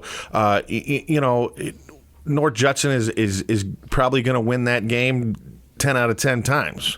But their size and their speed didn't make you, drop that ball. Their size and their speed didn't make you false start. Their size and their speed didn't make you not hear the play call and not run the correct play. It's things like that as a coach in a game like that's what's frustrating. When you look at your kids and they're just physically not able to compete at that kind of level, you're okay with that. But you can't have mental mistakes, mental errors that just make it even worse. When you play this game timid, when you play this game, back on your heels, that's when bad things happen. Yeah, that's when injuries occur. Yeah, that's how you get yourself hurt. And you just can't do that. You just got to keep pressing forward and hope something sticks. If we could take some time off the clock, if we could make them drive down the field, it doesn't get out of hand as quick. But when you're looking at the scoreboard and we've played for 3 minutes and we're down 21-0, we're not doing what we need to do in order to even make this entertaining, nonetheless win a football game. So, like I said, they're good and they're going to be good, but we just didn't bring enough to even, say that we achieved what we wanted to. Yeah. You got to be able to move the football. You got to be able to hold on to the ball. You got to be able to sustain drives. Those are things that just football teams just do, regardless of your opponent, and we just weren't able to do it. Yeah, from here on out, you will be in conference matchups. You move forward, and from what I'm seeing, you're hosting Triton, so at least you don't have to go to Bourbon, Indiana. We just talked with head coach Austin Foust. I think you had heard they didn't even get to call what they wanted, heads or tails. They just flipped it up in the air. Kind of a crazy situation there. Have you ever had that happen to you as a coach? No. I'm always weary. Whenever that coin flip goes on, I'm always weary because you have different types of officials. I've had officials that wouldn't let me call it. And they said that the kid has to call it. The kid has to make the decision. Captain. Yeah. Well, you just asked me who was the spokesman for my team, and I told you it was me. That applies in this situation. Right. But they want the captain. They want the captain. I don't know if it's just the nostalgia of it, but yeah, if an official told me that I was heads and the other team was tails and I'm going to flip the coin, I would have caught the coin in the air and said, asked him no. why. Yeah. Well, now you're prepared for if that happens in the future. I think Coach Foust would probably say, yeah, I should do that next time. I've never... That'd be a good question. As long as Russ Radtke's done this, 48 years, has he ever not been? I wonder if it's ever happened to him. That'd be a question to ask. Well, and then you want to see the coin. Is it a two-sided coin? Yeah. What's going on here, guys? This is a magic I'd like show. to be part of the conversation. Right, If Russ yeah, Radtke doesn't get to call this, coin flip. Yeah. I'd like to hear that. You're upset the game hasn't even started yet. Probably kicked out before the game. Well, but you're in here. You're now going, the rest of the way, you are in Hoosier North Athletic Conference battles. You'll see Triton this coming week, then Caston, then Pioneer, North Miami, Winamac. You'll finish off the season a non-conference game, but that's a huge rivalry matchup against Culver. So, from here on out, it's work for the Satellites, and you guys got a little taste of the HNAC last night. Of course, I don't think the whole HNAC is quite like North Judson. I don't know if I can go on a limb and say that, but I know Triton is still pretty good right in there for the Hoosier North Athletic Conference. But now that you're in this portion of the season, going into Week 4, what are some of the things that you're going to be implementing in practice for the kids, or anything different, just business as usual? Yeah, you can't take the North Judson game. You can't take a team like North Judson and say, well, we just got to scrap everything that we've done so far. We're gonna do our system, and we're gonna critique some things. We just have to have the mental toughness in order to compete for 4 quarters in a football game. Triton's gonna come in next week, and they're gonna be big. They're gonna be fast. Maybe not as big. Maybe not as fast, but still big and still fast. They're still gonna outweigh us on the front line. They're still gonna probably be a little quicker to us than to the outside. But the bottom line is you come off a team like North Judson, that can't dictate how the rest of the season goes. Triton's a different team. We traditionally have played Triton pretty tough. There was a few years there where they kind of blew us up, but we've played them in Week 1. Well, now we get to see them in Week 4. Yeah. And you're usually a different football team from Week 1 to Week 4. So going into this game, obviously, they put 42 up on Culver last night, and they played a pretty close matchup against Bremen, losing 21-3. So that they're going to be physical, they're going to be big, they're going to be fast, and we just gotta do the simple things correct. We can't give them extra possessions. We can't give them extra yards after contact. We just have to play the game the way that we've been taught to play the game and just move forward. We can't let the last play dictate the next play. And a lot of times, like last night, that's what happened. You know, as soon as that opening kickoff went off, that impacted every play after that. You know, we can't do anything. Well, they're still 16, 17, and 18-year-old kids, too. Yeah. And, you know, the benefit you have is there's rules to this game. They can't just do whatever they want. Right. So, you know, within the rules of the game, yeah, they're bigger, they're stronger, they're faster. But, you know, you have to play the next play and stop worrying about what has happened or what might happen and just keep going. So, you know, we're excited for Triton to come in and hopefully we can bounce back the way that, you know, South Central bounces back. You know, we don't stay down for long. So, you know, this isn't going to ruin the rest of our season. Yeah. You know, there's a lot of people probably in this conference that say, well, you know, we got a new door mat. Well, I got a problem with that. Right. Yeah. You know, we can play football too. Yeah. And we can score points. We just ran into the best team in the state last night. Like when you know, put any average 1A team against the number one team in the state, and you get a similar outcome. Yeah. I mean, that's just how the game works. It just doesn't just end because it happens. So, you know, but like I said, you know, we built some character. We know what kind of kids we got. We know that we know who's gonna fold and who's not, and that's just as good as anything else. So, you know, we're excited for the remainder of the season coming up. You know, we got another one going through Triton. You know, when you look at Boone Grove, North Judson, Triton, all three in a row, that's you know, that's a workload. That's a task, well, and hopefully we just we get through it, and you know, if we can get one of those three, you know, we're happy with that. Well, last year you had to make the trip to Whiting like 3 or 4 times, it seemed like. I think like every week you're up at Whiting. Every other week. Yeah. Every other weekend you're up at Whiting. And looking at your schedule this year, I mean, you guys travel from South Central all the way to Caston.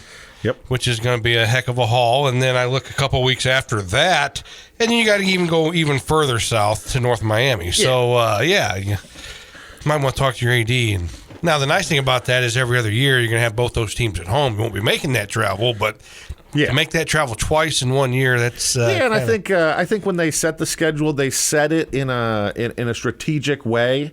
So if you look like this year, we got to go to Caston, we got to go North Miami, and then next year we'll have to go to Bourbon and to Royal Center. So I think they kind of made it so you don't have to do the too many long trips, and they're never going to be back to back. So you know, they kind of strategically plan that, but you know, again, you know, when the season started, you know, we had to figure out where North Miami was at. Right. Right. Yeah. You know, so get to Rochester, head south. And wait for the sign that says North Miami. North Miami to the left. Right. Yeah. I just guessed. Right. I mean, when you're in Union Mills, Indiana, it's basically get on 421 and drive until you think you're lost, and then go 10 more miles. Well, and you usually find a high school. Right. If you make it over to 31, if you make it to Grissom Air Force Base, you've gone too far. Turn around. Turn around. Yeah. There's going to be a big prison on the right, and we're close. Right. That's funny. Coach Radtke brought that up last year. He said, we're going to Maconaquah. Remember he said, if you have any family down there in the correctional facility, I forget what he said. Tell them to tune in or listen to the game. Coach, you had a lot of things that I know you wish you went differently, but you know, I was going through the highlights this morning. You guys had some really good plays throughout the night. The one that really comes to mind was an upsetting one in the long run, was a deep pass play caught in Blue Jay territory. They took it another 5 yards and unfortunately fumbled. But then Carter Holmquist had some plays. We heard from Brad Bashinsky. I mean, you've got some pieces and you've got some athletes. You know, Carter Holmquist had that nice reception up the far left sideline, and he got up and he started clapping his hands, and his emotions and his passion was there. And I was sitting there thinking, here they are, they're trailing like they are, and they're still giving that passion and energy, and that's exactly what you've talked about the last couple of years with us on this Saturday show. It doesn't matter the score, your kids are going to give their all each play. Yeah, success is success, right? And success breeds success. So, it may not be that big of a deal in the long run, but at that moment, that was a big deal. And, and when somebody does something well, you should congratulate yourself for it. Right? I mean, when you're at work at some point in your life, when you're doing your everyday run-of-the-mill, just unthankful job, it beats you down. Yeah. But when you have a little bit of success, when you do something right, or when you finish something that was a task, you should be congratulated for it. So, that pass to Carter, it was a great catch. It was a great run after the catch, and then he dropped the football. Well, let's look at what happened, and now just hold on to the football. We're not mad at you. Yeah, right? yeah. How can we manage? Things happen. If it's just like an average game where it's 6-0 and that happens, hey, we got to play the next play, right? But since it's amplified because we're down by so much already, and now we gave them back the ball after a big play, that's a little more demoralizing in the situation. Yeah. But you can't focus on just one thing. So when things like that happen, our sideline's going to get just as excited regardless of when it happens in a game, because that's what we want. We want our kids to be successful regardless. What you can take away from last night is, even though the big picture was a failure, essentially, there were some victories within all of that. So, we are able to do good things. We just got to string them together and not have something good turn into something bad instantly. So, I'm proud of how our kids respond. I'm proud of how our kids come to work every day, and they handle and how they handle themselves. Right? You put the average high school kid in a situation where nothing he does seems to work, seems to matter, and he loses it. Well, our team was not, chippy. They weren't talking. They weren't trying to do anything outside of what the game is, and that's what a man does. And that's what we're trying to do, right? We're trying to create men that contribute to society. And in your life, you're going to come across this thing that you just can't do anything about. And how do you respond to it? Well, I just put my head down and I keep doing my job. Yeah. That's how you handle that. So, I'm proud of our kids, and we're not going to hang our hats on this. You take positives from it, you learn. Worst case scenario, you see them again in 7 weeks, right? Yeah, in the sectionals. Here we go. And that could be. You never know. Well, Coach, I sure do appreciate you coming in and talking with us. It was great to see you last night. I know it didn't go your way, but always love getting to the launch pad and lifting off, Coach. It's a lot of fun to watch sports there at South Central. I appreciate your time. Yeah, we appreciate you guys, too. Hey, thanks a lot, Coach. Well, you enjoy the rest of your weekend. That is head coach of the South Central Satellites, Buzz Schoff, here on the Saturday Sports Line. We're going to take a break and come back. We're going to talk some other sports going on in the fall. Yes, there's more than just football going on. We're going to talk Knox Redskin volleyball and cross country. That's on the other side.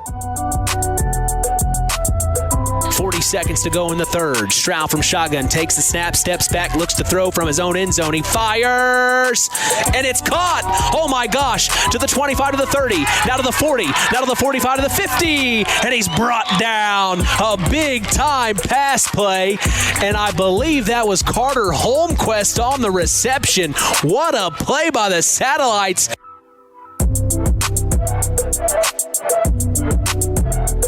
One of our hometown businesses here in our area in Monterey, it's LAP Waste. Being able to recycle is one of our main goals at LAP Waste. Being able to say that we only take about 8% of our trash to the dump is pretty impressive for us, and we hope to keep building on that. We service an 80-mile circle from Monterey. If you have a small job, big job, or just have a one-time, we are here to make a difference in this area. And that phone number, Kirby? 574-542-4019. The Saturday Sports Line continues with Kankakee Valley area coaches and special guests. Here's Sports Director Mitch Columbi. All right, we are back here on the Saturday Sports Line, the longest-running high school sports show in Indiana, thanks to our very own Harold Welter. We're transitioning to talk about some other sports going on in the fall. Yes, there is more going on than just football, and I wanted to bring in Knox Lady Redskin head coach of the volleyball team, Kaity Keiper. Coach, how are you today? I'm good. How are you? I'm fantastic. We had a chance to meet and talk with you last year. You're already in year 2, Coach. Time's flying. How does it feel to be back? It sure is. We put a lot of work in over the summer, and it certainly has paid off. The girls, they're out there lifting weights, running on the bleachers, running around the track out there, in the weight room, doing yoga. I mean, we put in a lot of work this summer. Well, tell us, last season we didn't get a chance to finalize things with you. How did things end up for you guys last season? Well, we lost 3 seniors. We lost first round of the sectionals, but we kind of came back hungry, really. These girls, they wanted to come in and they want to work hard because they just want to do better. Truly, they do. Well, and tell us some of the girls' names that we need to know about. You say they've been putting in the work. Mm-hmm. Shine a light on some names we should know.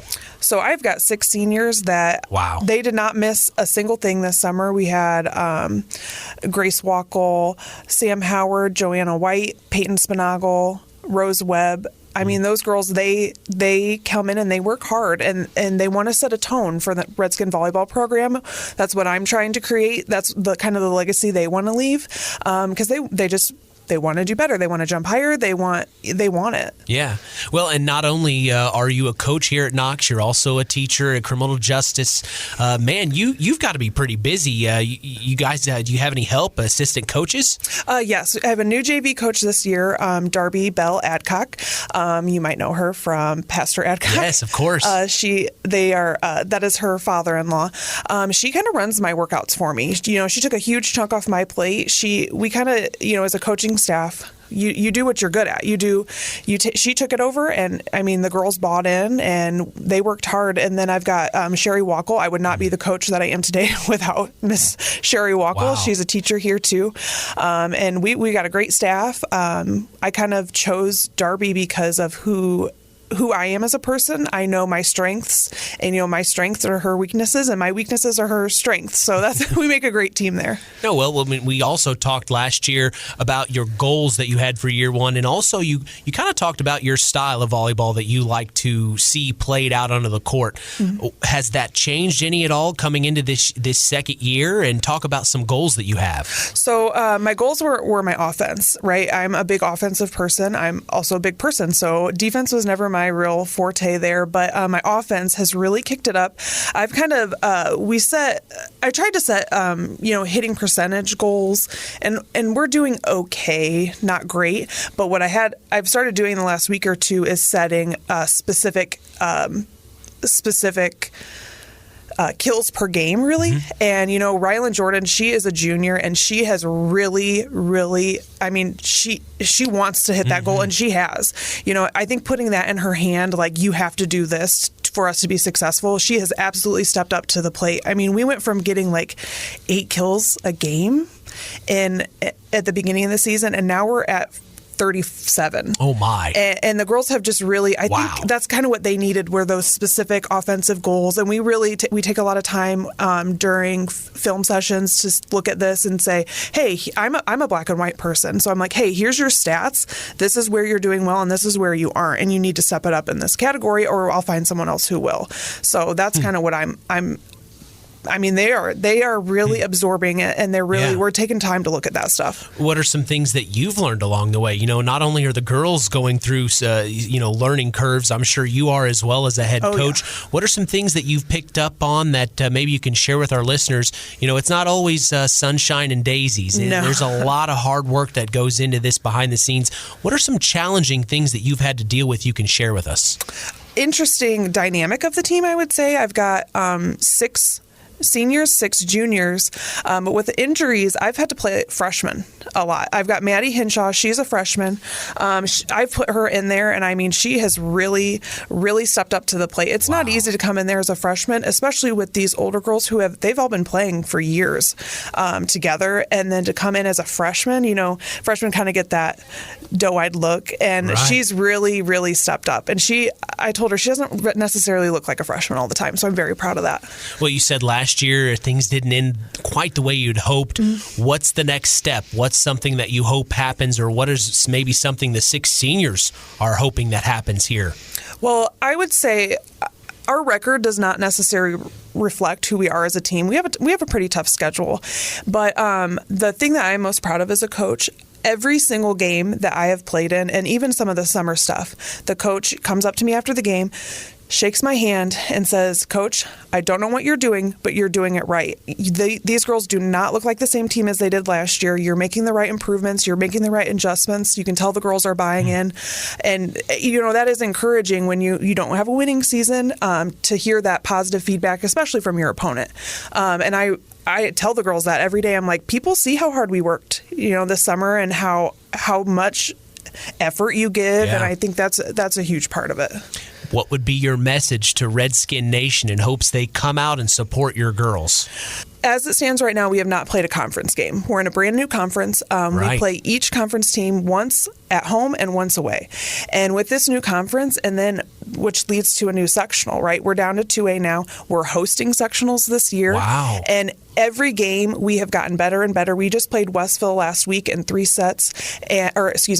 sets. And I mean, these girls, they deserve for Redskin Nation to come support them. They do. They have earned it. That's awesome, Coach. Well, I sure do appreciate you coming in and talking with us about your team. It means a lot, and we'll be keeping our eye on you, of course, and we'll see if we can get another interview with you towards the end of the season and catch up with you guys. I appreciate your time today. I appreciate it. Thank you so much. Okay, now we will transition to cross country. Staying at Knox, though, we have a chance to catch up with head coach of the cross country team. He's doing quite a lot at Knox. It's James Adcock. Good morning, Coach. How are you? Good morning. Great to be here. Well, I'm glad you're here to talk about cross country. Let's see, Coach. We saw you real close to about the start of the school year. You guys were already out there running. Of course, I was on my way to football practice. I ran into you in the parking lot. Yeah. You guys have already been putting in the work. We have. So what's going on? Well, we just got to get in shape before we get going. Once school starts, cross country schedule, just like most fall sports, it kicks in gear. And, you get a track meet. It's not like it's 3.1 miles, one way or the other. You're going to do it. You're going to walk it, crawl it, or run it. So let's do the best that we can to run it. So how is the enthusiasm in getting the start going? It's like trying to get a train moving with no engine. You're trying to push it down the tracks a little bit. But, the more shape they get into, the more fun we get to have. I got a great group of kids. They're out there. And listen, I don't have the wool over my eyes here. A lot of these kids are running to get in better shape for a winter sport. I get that. That's fine. Whether it's swimming, basketball, or something else, wrestling, whatever it may be. So this isn't a number one for most kids, and it may even be on a 2 or 3 if we're kind of putting on a list there. But that's okay. Knox gets to offer this. Kids get to take advantage of it, and once they understand the beauty of running and what it can do for them, not just in high school, but it's something they can take on to wherever they go from there, I think it clicks with them. They're like, this is not as bad as I thought it was. Well, let's talk about some of the meets. What have you seen from this team, and maybe share with us some highlights? Well, we're doing really well. We are facing a lot of schools with a lot of similarities. I mean by that, negatively speaking, we're talking about a lot of schools are having trouble with numbers. Mm-hmm. So our girls are undefeated, not because we've been the fastest. We just have a complete team. And so that's been a good thing. The girls are like, I got a ribbon. I'm like, yeah, you got a ribbon, and it's not because you're the fastest. It's because we have a complete team. To have a complete team in cross country, you got to have 5. And you score your top 4, but you got to have 5 to kind of compete. And so that's been something unusual we haven't faced outside of this year. But, cross country is one of those great sports where everybody's cheering everybody forward. So you could have the fastest kid and everybody's like, oh, man, that's great. And you could have the slowest kid and everybody said, that's great. Because it's about, cross country is not always about placement. It's about time. And it's not about time as a team always. It's about personal time. We call them PBRs, personal best, or PBs, personal best race. So let's say a kid runs 3.1, and the first time he runs in 29 minutes. It's not real well, but the next time he runs it, he's 27. That's a 2-minute. That's a 2-minute improvement. That's worth celebrating. So that's what we do. We celebrate those wins. So those kids that may be 27, 29, they're now down in the 22, 24s. Wow. So we're hoping then by the time we get to sectionals, regionals, that maybe we can be 20 or less with some of these kids. Some kids are not going to get any faster. Body build, body changes. They're just the way it is, but we can always do the best that we can and with the body that we have been given. And there's some lean, mean machines out there that are great runners, and then there's some people who run who just put one foot in front of the other and they get the job done. And we have both. And I love both because it takes a spirit and an attitude of I'm not quitting. Yeah. And I love that about cross country. And so as coaches, as competitors, we're not just cheering our team on, we're cheering every kid on. This past week, we were at the Bremen Invite. There was a young man running, and it took him almost 46 minutes to do 3.1 miles. But there wasn't one person not cheering that kid forward, and I love that because there could be in other sports like basketball, he can't shoot or they can't dribble the ball, and it kind of like eliminates them from a lot of playtime on the court, but not running. You just keep on going, just keep putting one foot in front of the other, and that's life. It's about. You know what? It's not a good day, but I'm put one foot in front of the other and just gonna keep on living and keep on moving, and that's the beauty of cross country. Boy, I feel like you're just set up for a job like this, Coach. You just really do find positives in every aspect, and that's apparent in every interview I've had with you. But share with us some of the names that we need to know about on this team. Well, we got Durkoff. He's a junior. He's doing a great job. He said, I want to get to regionals, and so I'm really hoping that he can continue to improve on his time. Alex Walsmith, he's doing a great job. He's right there. We had a young man get his PBR this past week at the Bremen Invite, Braden Kidder. He's a sophomore, and he just ran his heart out. I told him, I said, if I can get you to pump your arms, you'd even get faster, because he kind of runs with the boxing swing kind of going a little bit, and so those are good guys. There's other kids that are running, Caleb and William and Billy. They're all doing a great job as well. Eugene is doing a great job, and they're just plugging away. Now, as far as our girls go, our sophomore girls, Tanelia, Amelia, they're doing a great job, just staying at it. They're swimmers. They love swimming. They love the pool, and so they're getting shape now to do better for swimming. Harper's doing well. Riley Taylor's doing well. Port's doing well. Just brag about Port. She's a senior. Gianna's a senior, and Billy's a senior on our team this year. We have 3 seniors. But Port's not going to be our fastest runner. I mean, I'm not saying that to embarrass her or anything like that. And she would be on this radio saying the same thing. But I don't know if you'd find anybody who would have the same heart as Port. And sick. I tried to pull her Tuesday night from the Bremen, and she wasn't feeling good, and had head congestion and chest congestion and having a hard time breathing. I was like, you don't need to run. And she's like, no, I joined the team. I'm running. And she just has that I don't quit spirit, and I've always appreciated that about Port. And so I think that cheers everybody else on too. Yeah. Like, hey, if somebody's out there running sick or not feeling well, or they're working through an injury, and they're able to run, they may not be able to run as fast or as well as someone else do upon the situation, but you can't fault them for not trying. Of course, we remember names like Portland Minix from the basketball court, and of course, you'll be coaching in the winter. So you've got some basketball players on this team, Coach. You're going to get them in shape too. Yeah, well, there is a double-edged sword of positivity here about that. But I was talking to her. I was talking to all the girls. I got them all together. I said, listen, there's roots above the ground. You got to be careful with that, especially you two that are going to be playing basketball this year. Swimmers, I don't care. Go ahead and get your ankles twisted. No, I don't want anybody to get hurt. But all kidding aside, I love the fact that cross country allows me to help our girls basketball program, as well as the swimming program, as well as the boys program. We have a couple boys that play basketball on the cross country team. Most of them are in football. And, obviously they've had great success on the football side of things and hopefully continue to do so. But I just love the fact that one sport is not competing against another. We are trying to get each other better for that next sport.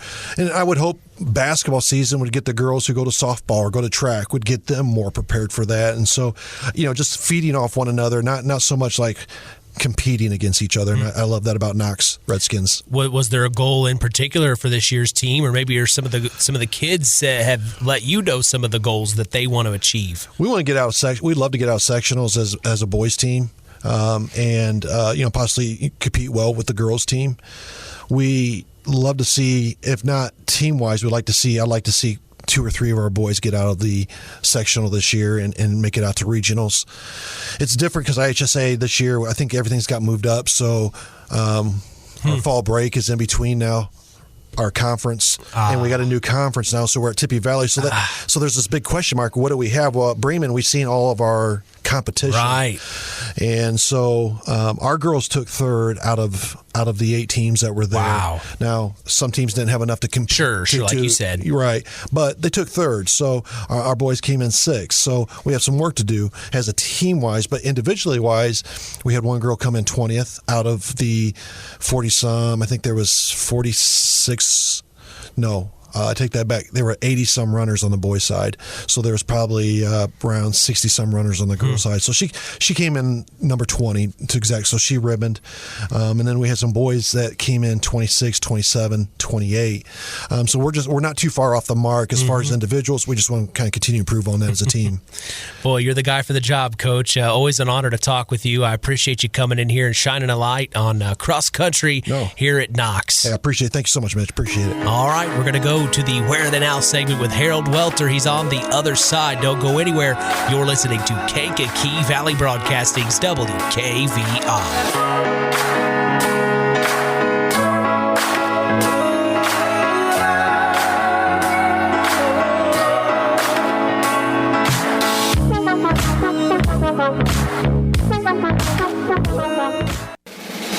Stay tuned for more sports talk with Mitch Columbi and Chris McGowan on the longest running high school sports show in Indiana, the Saturday Sports Line. It's time now for Where Are They Now? A look back at more than a half-century of local high school sports coverage on Kankakee Valley Broadcasting's WKVI. Today's program is brought to you by Osborne's Mini Mart in Knox. Now let's meet one of the local high school sports figures from more than 50 years of WKVI sports and find out where are they now. As we look back on 50 years of broadcasting high school sports in the Kankakee Valley here on WKVI, our guest now is Brian Koch, a 1986 graduate of North Judson-San Pierre High School, and we call this segment Where Are They Now? So, Brian, where are you now, and what are you doing? Hi, Harold. This is Brian Koch. I'm down in Orlando, Florida these days, where my family and I are enjoying the sunshine after leaving the lovely state of Indiana. I'm currently the Chief Information Officer at Diamond Resort. So you've made a career out of vacationing? Is that what you're saying? I'm absolutely making a career out of vacationing. You can make a career out of whatever you want. Brian, you had a great high school career and went on to play at the collegiate level, and you were on that state runner-up football team back in '84 and a sectional championship basketball team in your senior year. Going back over all the games you played in high school, what game stands out the most to you? I think, as most athletes will probably tell you, not all the victories that stand out. It's the heartbreaking losses as a teenager that stand out most, right? So, that junior year when the North Judson Blue Jays were on a undefeated run and scoreless in football and finally got scored upon by South Central. That moment stands out, and then, of course, running into Bud Wright and the Sheridan dynasty down there and getting beat in the state championship stand out. So, I think there are a lot of great victories, and you remember all those celebrations and singing with your teammates and celebrating, but sometimes those lessons you learn by coming up short stand out more than anything else. Well, of course, you had not played basketball. I want to ask you a question I've been dying to ask you for 30-some years now. You came out to play basketball your senior year, and I always heard the rumor that Kirk Mans recruited you because he needed someone to set picks for him. Is that right? In high school, I think your teammates and your friends there mean more to you sometimes than anything else in the world, and the camaraderie you have with that group of guys or gals, depends on what sport you're in, is sort of where your heart lies. So, yeah, there's no doubt that I wanted to hang out with the boys and catch a few rebounds, set a few picks, and maybe have some fun playing basketball. Certainly what Kirk and Dave Haw and I talked about and enjoyed a lot that year. For a small school like North Judson, the two guys you mentioned and you, 3 D1 athletes playing at North Judson-San Pierre High School was a pretty exceptional time, wasn't it? Yeah, I think I was lucky enough to run into 2 superior athletes. I just happened to be gifted by God with some physical size, but those were 2 incredible athletes that went on to have stellar collegiate careers and be successful down the road in other endeavors as well. So, yeah, we were blessed to come together and have a great team, great coaching. Dave McCullough on the basketball side and Russ Radtke, the legend on the football side. So I think that was a pretty unique recipe for a small community.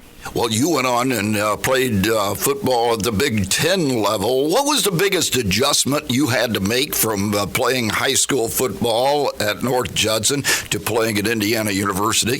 I think when you grow up in a small community, it's that analogy of a big fish in a small pond, and you get to that next level, and you run into what are really world-class athletes. As a kid, you watch those guys play on Saturday and Sundays in the collegiate and the NFL ranks, and when you get to that next level, the talent goes up, the competition goes up. And suddenly, instead of being the best in the room, you have to learn some patience and some persistence and work your way back up to the top of the totem pole again. So. Well, as you played, you already mentioned some of the guys you played with, but there were a lot of other really outstanding athletes that you were able to play with during your high school career who didn't go on to play D1 sports, but nonetheless were pretty outstanding athletes, didn't you?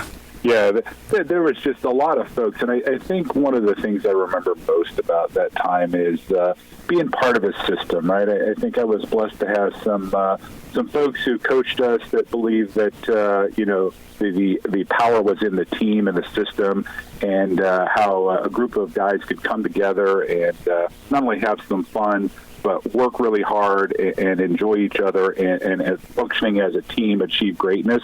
And folks that maybe had some of their best days ever in their high school days, the folks that, years later maybe are just sort of going through life, and we look back at those times of life as the best times of our life. Growing up there in North Judson, Brian, and as you played in high school, who were some of the people who were like your role models or who helped you be so successful in athletics? It comes to the athletic side. I think the head coaches sort of stand out in your mind, but I think some of the lesser known folks, the position coaches, for me, Hank Orcus, who kind of coached our defense back in the day and took care of the linemen, was special to me. But I think in general, in a small town, it's about your family and your parents. And I think back when you raise your own kids and get on the grandkid stage, right?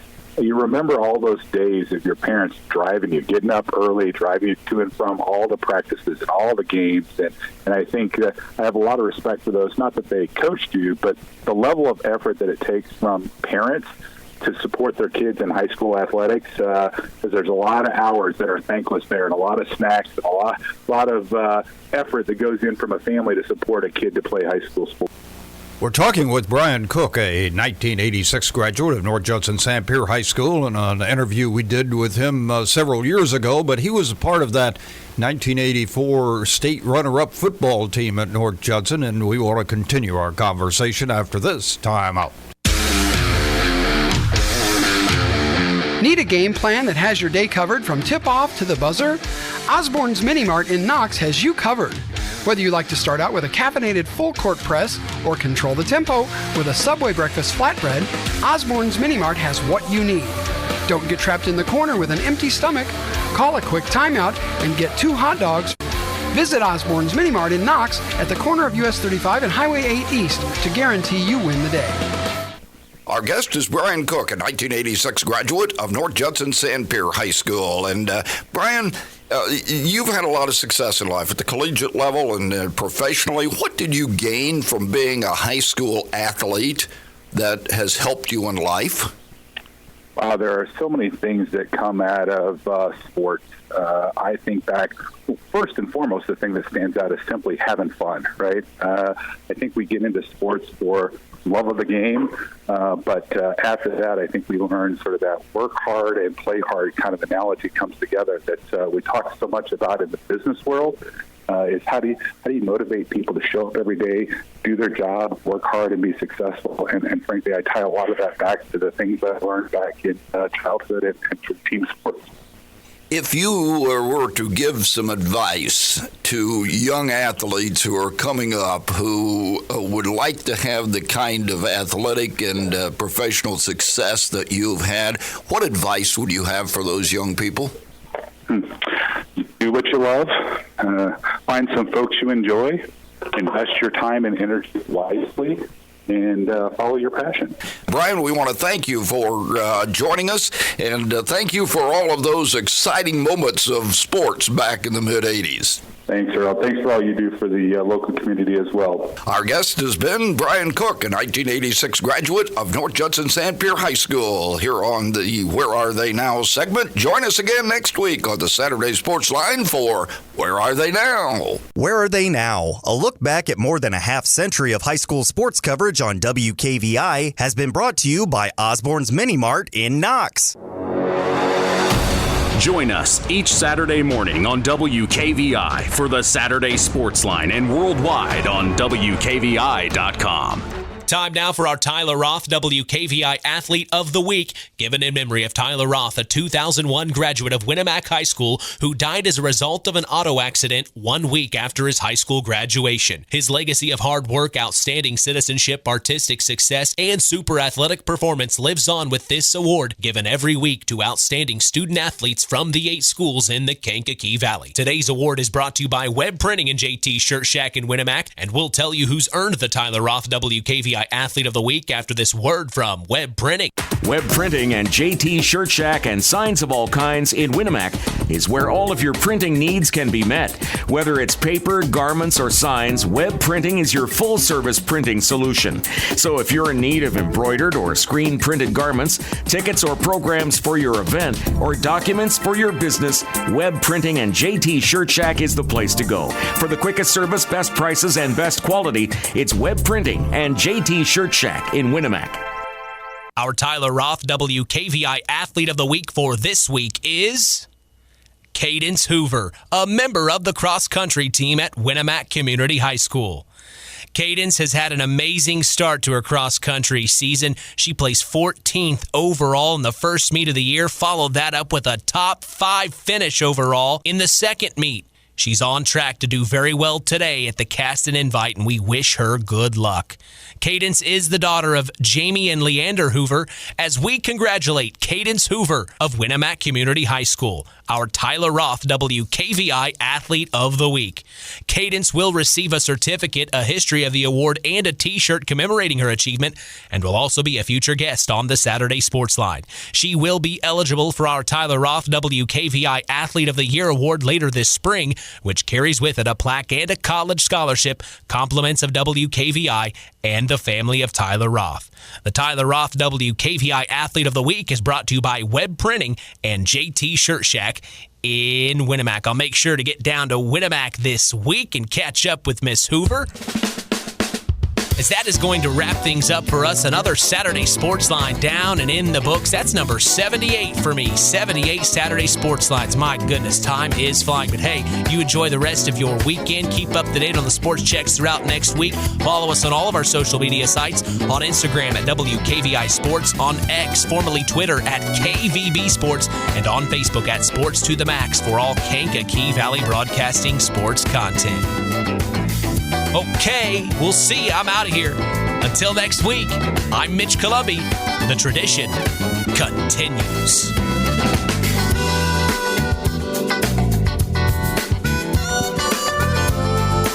From the Pulaski Memorial Hospital studios of Kankakee Valley Broadcasting's WKVI, you've been listening to the Saturday Sports Line with Sports Director Mitch Columbi and Sports Analyst Chris McGowan.